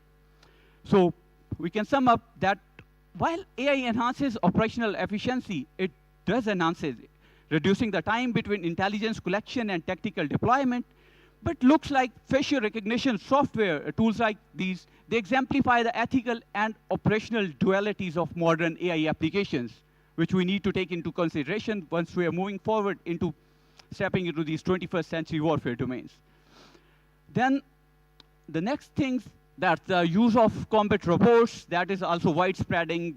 Russia has been using the Uran 9 robot, although it is facing some kind of challenges in its initial deployment, but these kind of technologies, they are basically reducing the human effort and still maintaining the effectivity in the battleground. So what we see, the robotics promise to reduce human casualties while maintaining the battlefield effectiveness at the same level. Although these technologies will still have long way to go through, but they will a lot of revolution in these domains. Then, as my colleague mentioned earlier, the blockchain for financial resilience also played an important role. The currency donations through bitcoins and that kind of things, they enabled Ukraine to get international donations and everything to maintain pace with the Russian attacks. What these blockchain financial resilience, these technologies do, these decentralized financial systems provide an alternative to traditional banking, especially when countries are under economic sanction. So they kind of help both countries, like they even help Russia because they cannot do many things in the normal banking system. So they employ these type of technologies to stay abreast with the developing situation. Then both Russia and Ukraine have been deploying these quantum-resistant technologies. The quantum-resistance communication helped them to safeguard their sensitive information in this time of espionage, and a lot of efforts have been made to dig out the information. So these technologies really help out a lot in this war, and they played a big role. So these nascent technologies could redefine secure communications, reducing vulnerabilities to espionage. Again, the precision-guided weaponry is playing a really important role in terms of HIMARS and smart munition. US supplied the high-mobility artillery rocket systems, which were really helpful for attacking the Russian depots and armament, that kind of things. Then the recent authorization, which has been granted 2 weeks ago about the use of MGM-140, that's really proved an important point, and we have, last 2 weeks, we have seen the use of Storm Shadow by Ukraine. These type of things are really playing important role. Then the anti-tank missiles, they give infantry to counter that kind of armor and those things. And recently we have seen the ballistic missile with the speed of Mach 10 plus in the hypersonic regime, which just got fired 4 days ago. That has grabbed really wide attention across the world. So what these technologies do, the ability to deliver pinpoint strike with minimum collateral damage revolutionized long-range artillery engagements. Then the space-based technologies have recently got a huge momentum over this conflict. We have seen the Elon's Starlink, once the Ukraine communication went out, Ukraine used this, but at the same time there were reports of using the use of the same technology by Russia as well. So that's kind of what we see, how to maintain balance once there are organizations who are making these things, non-state actors are making these things, and then they are used by both the adversaries. So striking that balance is really important. So what these do, this underscores the role of privately owned space-based technologies in maintaining strategic communication in contested areas by multiple actors. Then cyber warfare and information operations, they also were a major part of this conflict. Sandworm group cyber attacks, they were especially very effective against the electric grid in the Ukraine, and they tried to launch these cyber attacks against critical infrastructure. What Ukraine did, they formed a IT army of Ukraine, then which targeted the Russian websites and that kind of thing. So a lot have been happening in the cyber warfare domain as well. So cyber attacks in tandem with kinetic operations demonstrate the seamless integration of digital and physical world. So what that means, that's the democratization of cyber warfare allowed a relatively smaller state to inflict substantial disruption on a much larger enemy. So that kinds of things which are enabled by basically technology. So the next is the electronic warfare. It has been there, it is there, and it is going to stay there. The GPS jamming, spoofing, that kind of things has been employed. Then the anti-drone systems. For every new offensive technology, there is a defensive technology, and the loop keeps on repeating itself. So these things have been happening. What this do, the EW capabilities highlighted the vulnerabilities of technologies reliant on electromagnetic spectrum, while countermeasures showcase the evolving arms race between offensive and defensive electronic warfare operations. Then social media really played a strategic role in this conflict. It provided open source intelligence where the people were sharing the images of the troops movements and that kind of things, or Twitter, social media, TikTok, so it really played important role. And then the mimetic warfare. They were using like memes to demoralize people, to have a psychological impact, that kind of different. We have seen a lot on the social media. So that kind of warfare has been employed in this conflict. So what this do? This publicly available data supplemented traditional espionage, providing real-time information, while the speed and reach of digital platforms amplified the psychological impact of propaganda campaigns on the adversary. So, after having an overview of the conflict, we'll see what's happening in the domain of future soldiers. It's just a brief overview. So, in terms of future soldiers, there's much focus on the wearable technologies where they are using smart helmets and augmented reality displays. What these do, these soldiers equipped with these displays, they get real-time battlefield information. They don't need to, like, with very less communication, they can see those things in augmented reality display, which enhances overall situational awareness of the battle, as well as they can make faster decisions. Then the programs like US Army's integrated visual augmentation systems are pivotal examples. Then we have seen the exoskeletons and enhanced mobility. Nations are investing a lot into these technologies. They are really vital, especially in the scenario of like Ukraine war, where you are fighting in an urban environment. You need protection as well as mobility. So these kind of programs are getting a lot of funding and a lot of research is happening. Then the genomic and cognitive enhancement, the few by other earlier colleagues talked as well. You're trying to play with the genetics and those kind of things, exploring biotechnology to enhance physical and cognitive abilities of humans. So this gone a long way, but in one term you are like getting strength of that, but it is raising ethical and operational considerations as well for the future. Human-machine teaming, human-machine collaboration, we have seen a lot of happening in this domain as well, as advanced robotics and autonomous systems are playing integrated role together in an environment where they can augment each other. So someone raised about the logistics question earlier. So these robotic mules can be used for the logistics as well. They are also used for the reconnaissance and combat, that kind of things are happening in this domain. What they do, the future soldier is not just a combatant, but a fully integrated node in a larger operational system, where empowered by AI, technology, and network solutions. Network-centric warfare, the soldiers act as sensor, they are integrated into larger system, larger network, and what this enabling instantaneous decision-making and situational awareness across the theater. This last thing about such kind of programs are being developed, the JADC, to Joint All-Domain Command and Control by United States. What this is a warfighting capability, which to sense, make sense, and to act before your enemy acts. What you are doing, you are creating an interoperability across all the 5 domains.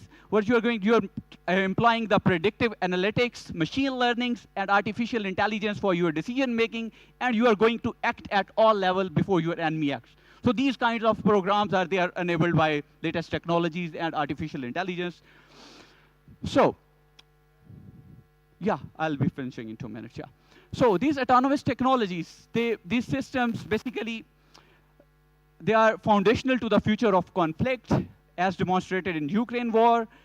The loitering munitions, combat drones, they will all reduce human casualties. The integrated operational leverage, the combat cloud, where data from all the satellites, UAVs, all the domains has been, you get a real-time sensor coverage. Then systems like Starlink show how decentralized, redundant technologies ensure operational continuity despite adversary effort to degrade your systems. Then modern warfare extends beyond land, sea, and air to include cyber and space domains. Integrated strategies ensure these domains operate synergistically. AI serves the backbone for integration, offering predictive analytics, automated decision-making, and strategic foresight. The rapid adaptation of AI-driven systems in the Ukraine conflict highlight its indispensable role. So the future of warfare lies in seamless interoperability across domains, driven by autonomous systems and backed by robust integrated data architectures. So I'll just give some food for thought, what we need to think about the future before I go. So as autonomous systems take on more decision-making roles, who is held responsible for unintended or unethical actions? The programmers, the operators, the governments, who will be responsible? How can we ensure transparency in these systems? That's the question we need to ask ourselves. Then the integration of technologies like AI, drones, and satellite systems increases battlefield efficiency, definitely. But it also creates dependencies on these systems. What happens if these systems are compromised or rendered ineffective by the adversary? Last but not the least, our traditional doctrine designed for industrial age warfare, adaptable to the demands of modern technology-driven conflicts? What should be the role of human oversight in such doctrines? To conclude, I must say, are we shaping technology to serve the principles of just and ethical warfare? Or is technology reshaping warfare into something we can no longer control? This is the critical crossroads where the global community stands today. I urge you to reflect not only on how we wield these tools, but on how they shape the human and geopolitical narratives of tomorrow conflict. Thank you very much.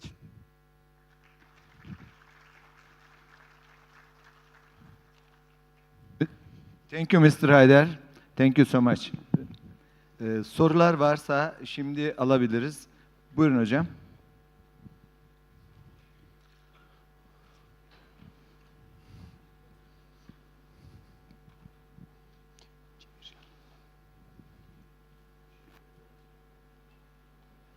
Teşekkür ederim komutanım. This is for Mark Tracy. It is really interesting that the future and the future of warfare, etc. I have, for example, China, when the first phase of the revolution in military affairs, they extremely got interested in network-enabled capability, network-centric warfare, and operations, and according to the effect-based operation and operational network assessment type of approaches they developed as we talk about the public opinion making warfare. So one thing, and I think in the future will be both modern nations and the normal nations, the warfare is going to go to the asymmetric dimension. Because if we get, this is extremely, because we were talking, the most important thing is to break the backbone of the camel with the straw.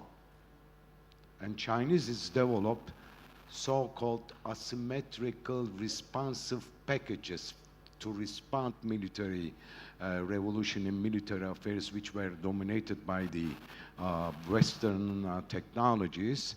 And they said, in order to get into the warfare, I will design laser-based and some ballistic missiles that will hit directly the satellite systems that will make the network-centric warfare more feasible.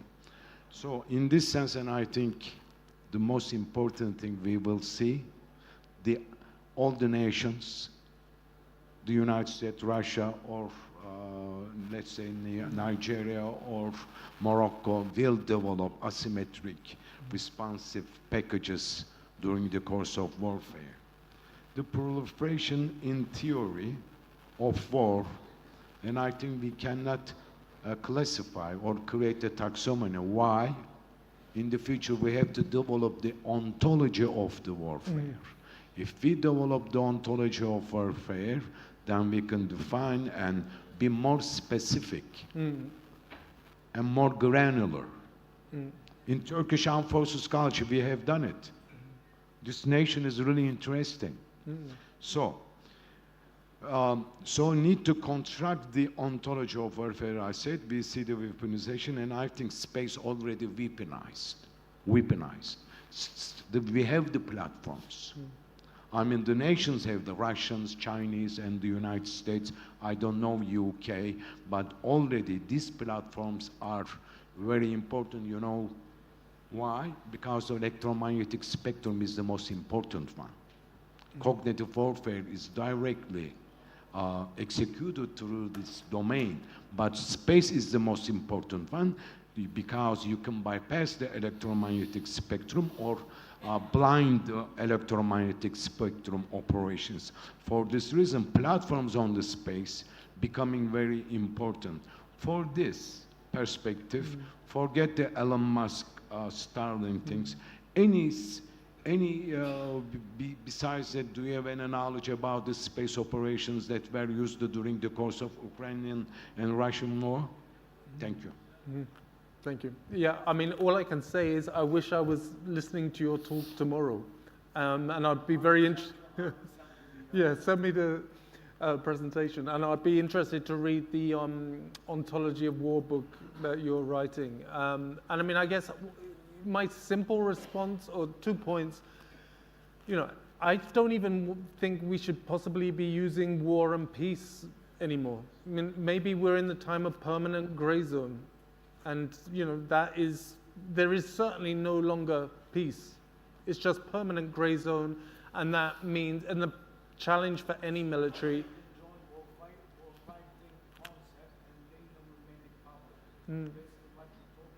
Yeah.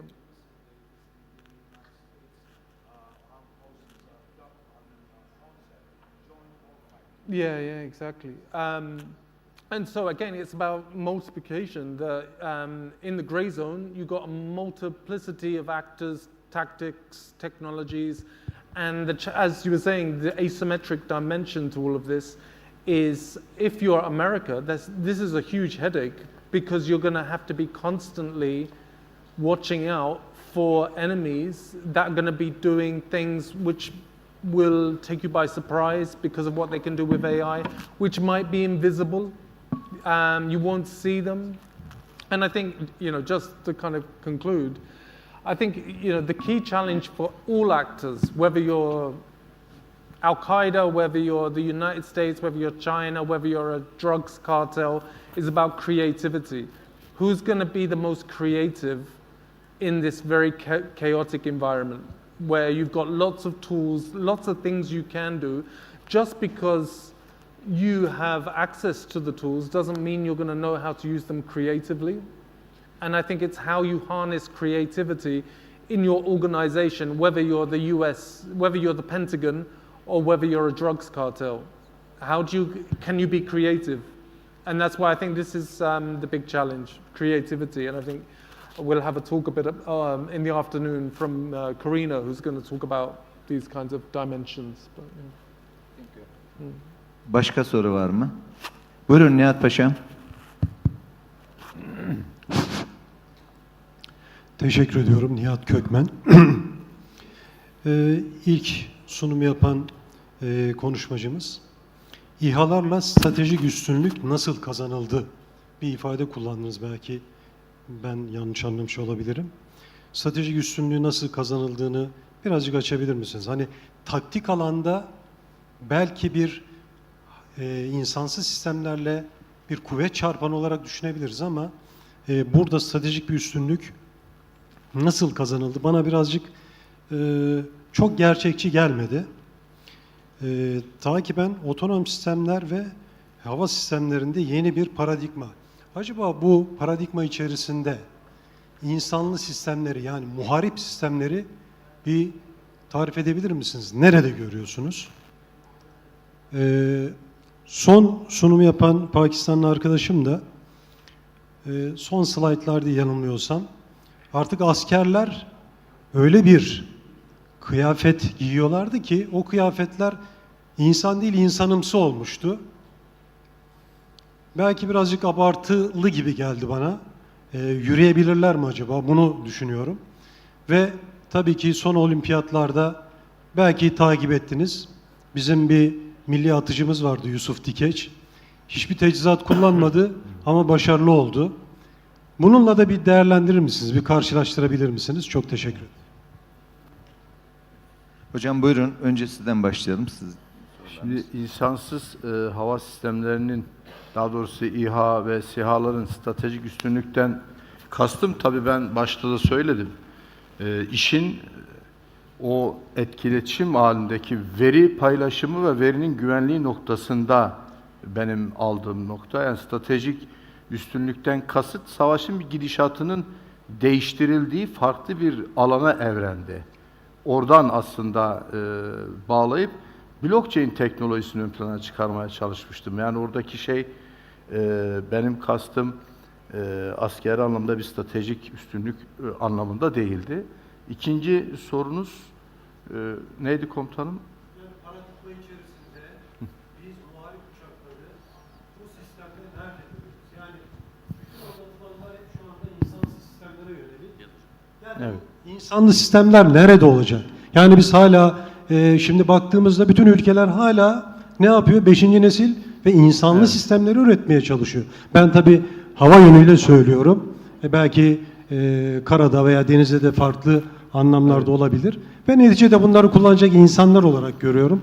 Ben sadece sormak istediğim buydu. Evet. Teşekkür ederim. Yani insanlı sistemleri şu anda zaten devre dışı bırakma gibi bir şansımız yok. Teknoloji insanla var. Ama bu teknolojiler insanın işini kolaylaştıracak. Asıl bizim baktığımız nokta o. Ama bir daha söylüyorum, benim bu şeyde özellikle hava gücü noktasında benim tezim şu. Yani güvenlikçi olarak bakıyorum işin içine. Ben siber güvenlik ve kriptolog olarak bakıyorum olaya.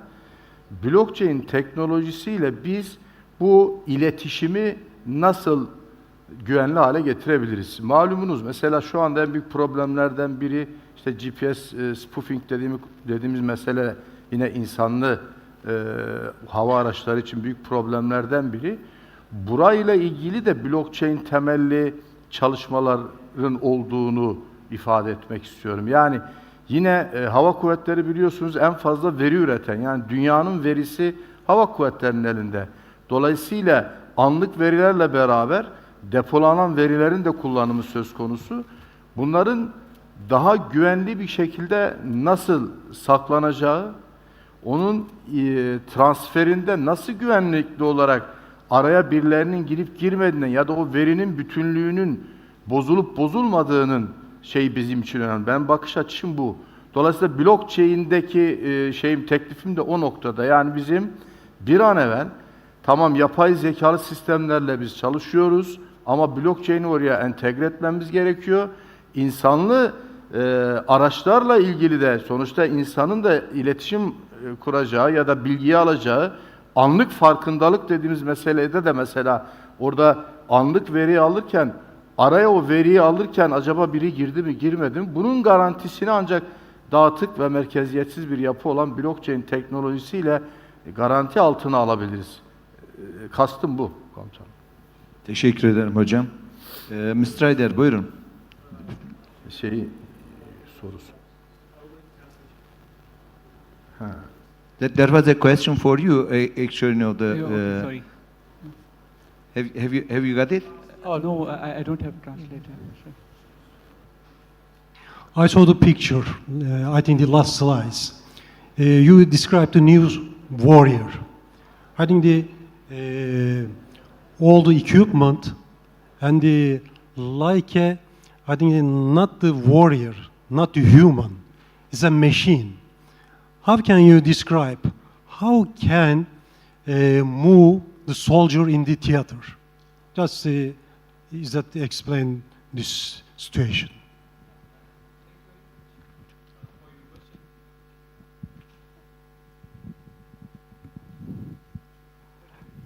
Yeah, so what we see is like there are a lot of programs which are being pursued by different nations in this domain, the future soldier or future warriors. What they are trying to do is like robotic is on one side, but this is like you're augmenting basically the human soldiers. You are kind of creating those wearable technologies like helmet, augmented reality displays, where you're infusing artificial intelligence into that. So what you see, it enhances your situational awareness in that environment. You are getting real-time picture from all the sensors, everybody who's in the battlefield. What those exoskeletons type of things they are wearing. So they are kind of motorized or they are powered. So it's not like something that is like the warriors I show in the previous battle who wear those shields and all that, increase the weight. But these are motorized kind of things which are going to enhance their mobility. And then they are also like, which I suggested, like that should be seen from ethical point of view as well. The genetic changes or biotechnology, that kind of enhancement into the human body and that kind of programs. Now, how they will shape up in the future, that is still we need to like see and yeah. But that kind of things are happening to make them maybe more protected and more mobilized into the urban warfare type environments. I hope I have answered. Thank you. Teşekkürler. Başka soru var mı? Bir soru daha alabiliriz. Buyurun.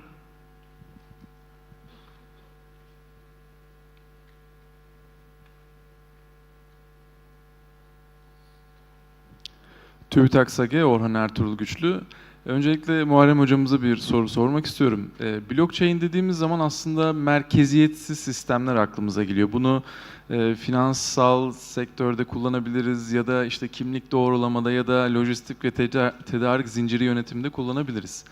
Fakat İHA'ların verilerinin paylaşımı dediğimiz zaman her bir noktaya İHA'ların verilerinin, aslında bunlar çok büyük veriler. Bankacılık verilerinde o kadar çok büyük veriler söz konusu değil. Her bir noda aslında bu verilerin akması, sonra o zincirdeki bütün nodların bu verileri doğrulaması ve sonrasında bu verinin doğrulanmış bir şekilde sistemde devam etmesi demek. Ki bunun da bir güvenlik açığı oluşmasına sebebiyet olur. Aynı zamanda buraya bir de kriptolama koymanız gerek. Kriptolama da buradaki sizin aslında her bir noddaki o zinciri tamamlama hesaplamanızı artıracak. Belki de 20 nodlu bir zinciriniz var diyelim, merkeziyetsiz bir yapıda. Belki o zinciri siz 1 yılda, 2 yılda tamamlayacaksınız. Yani blockchain'in kullanılabileceği alanlar tabii ki var. Yani bu kimlik yönetimi, özellikle siber güvenlik, siber saldırılara açık olan ve sonrasında yönetimi zorlaşacak yapılarda kullanmak mümkün. Fakat verilerin işte paylaşımı ya da işte bu savaş ortamındaki yapının daha iyi hale getirilmesi konusunda kullanımı çok da mümkün görünmüyor. Bu konudaki fikirleriniz nedir? Teşekkürler. Teşekkür ediyorum. Yani mümkün görünmüyor şeyine katılmıyorum. Şöyle, uygulamalarında zaten söylemiştim. Şu anda bunun üzerinde yapılan birçok proje var. Özellikle DARPA'nın Simba Block ve Simba Chain üzerinde yaptıkları bir proje var.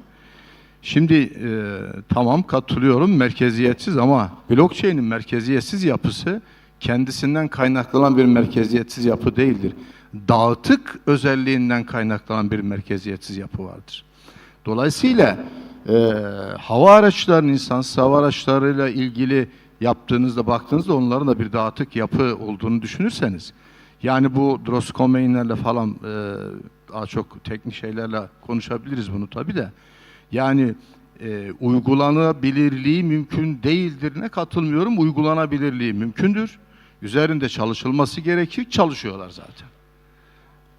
Şu anda hatta bunu kuantum destekli blockchain ile de bunu şu anda yapan, ilerleyen projelerin olduğunu da biliyoruz. Bunları takip ediyorum. Ki kuantum alanı da zaten biliyorsunuz. TÜBİTAK demiştiniz değil mi? Zaten siz bu şeylere bizden daha iyi hakimsiniz. Kuantum alanı da ayrı bir şekilde blockchain ile entegre ediliyor şu anda. Biliyorsunuz biz de işte bir Türkiye olarak 5 kübitlik bir kuantum bilgisayarımızı yaptık. Bu işe adım atmamak bence trendi kaçırmak olur.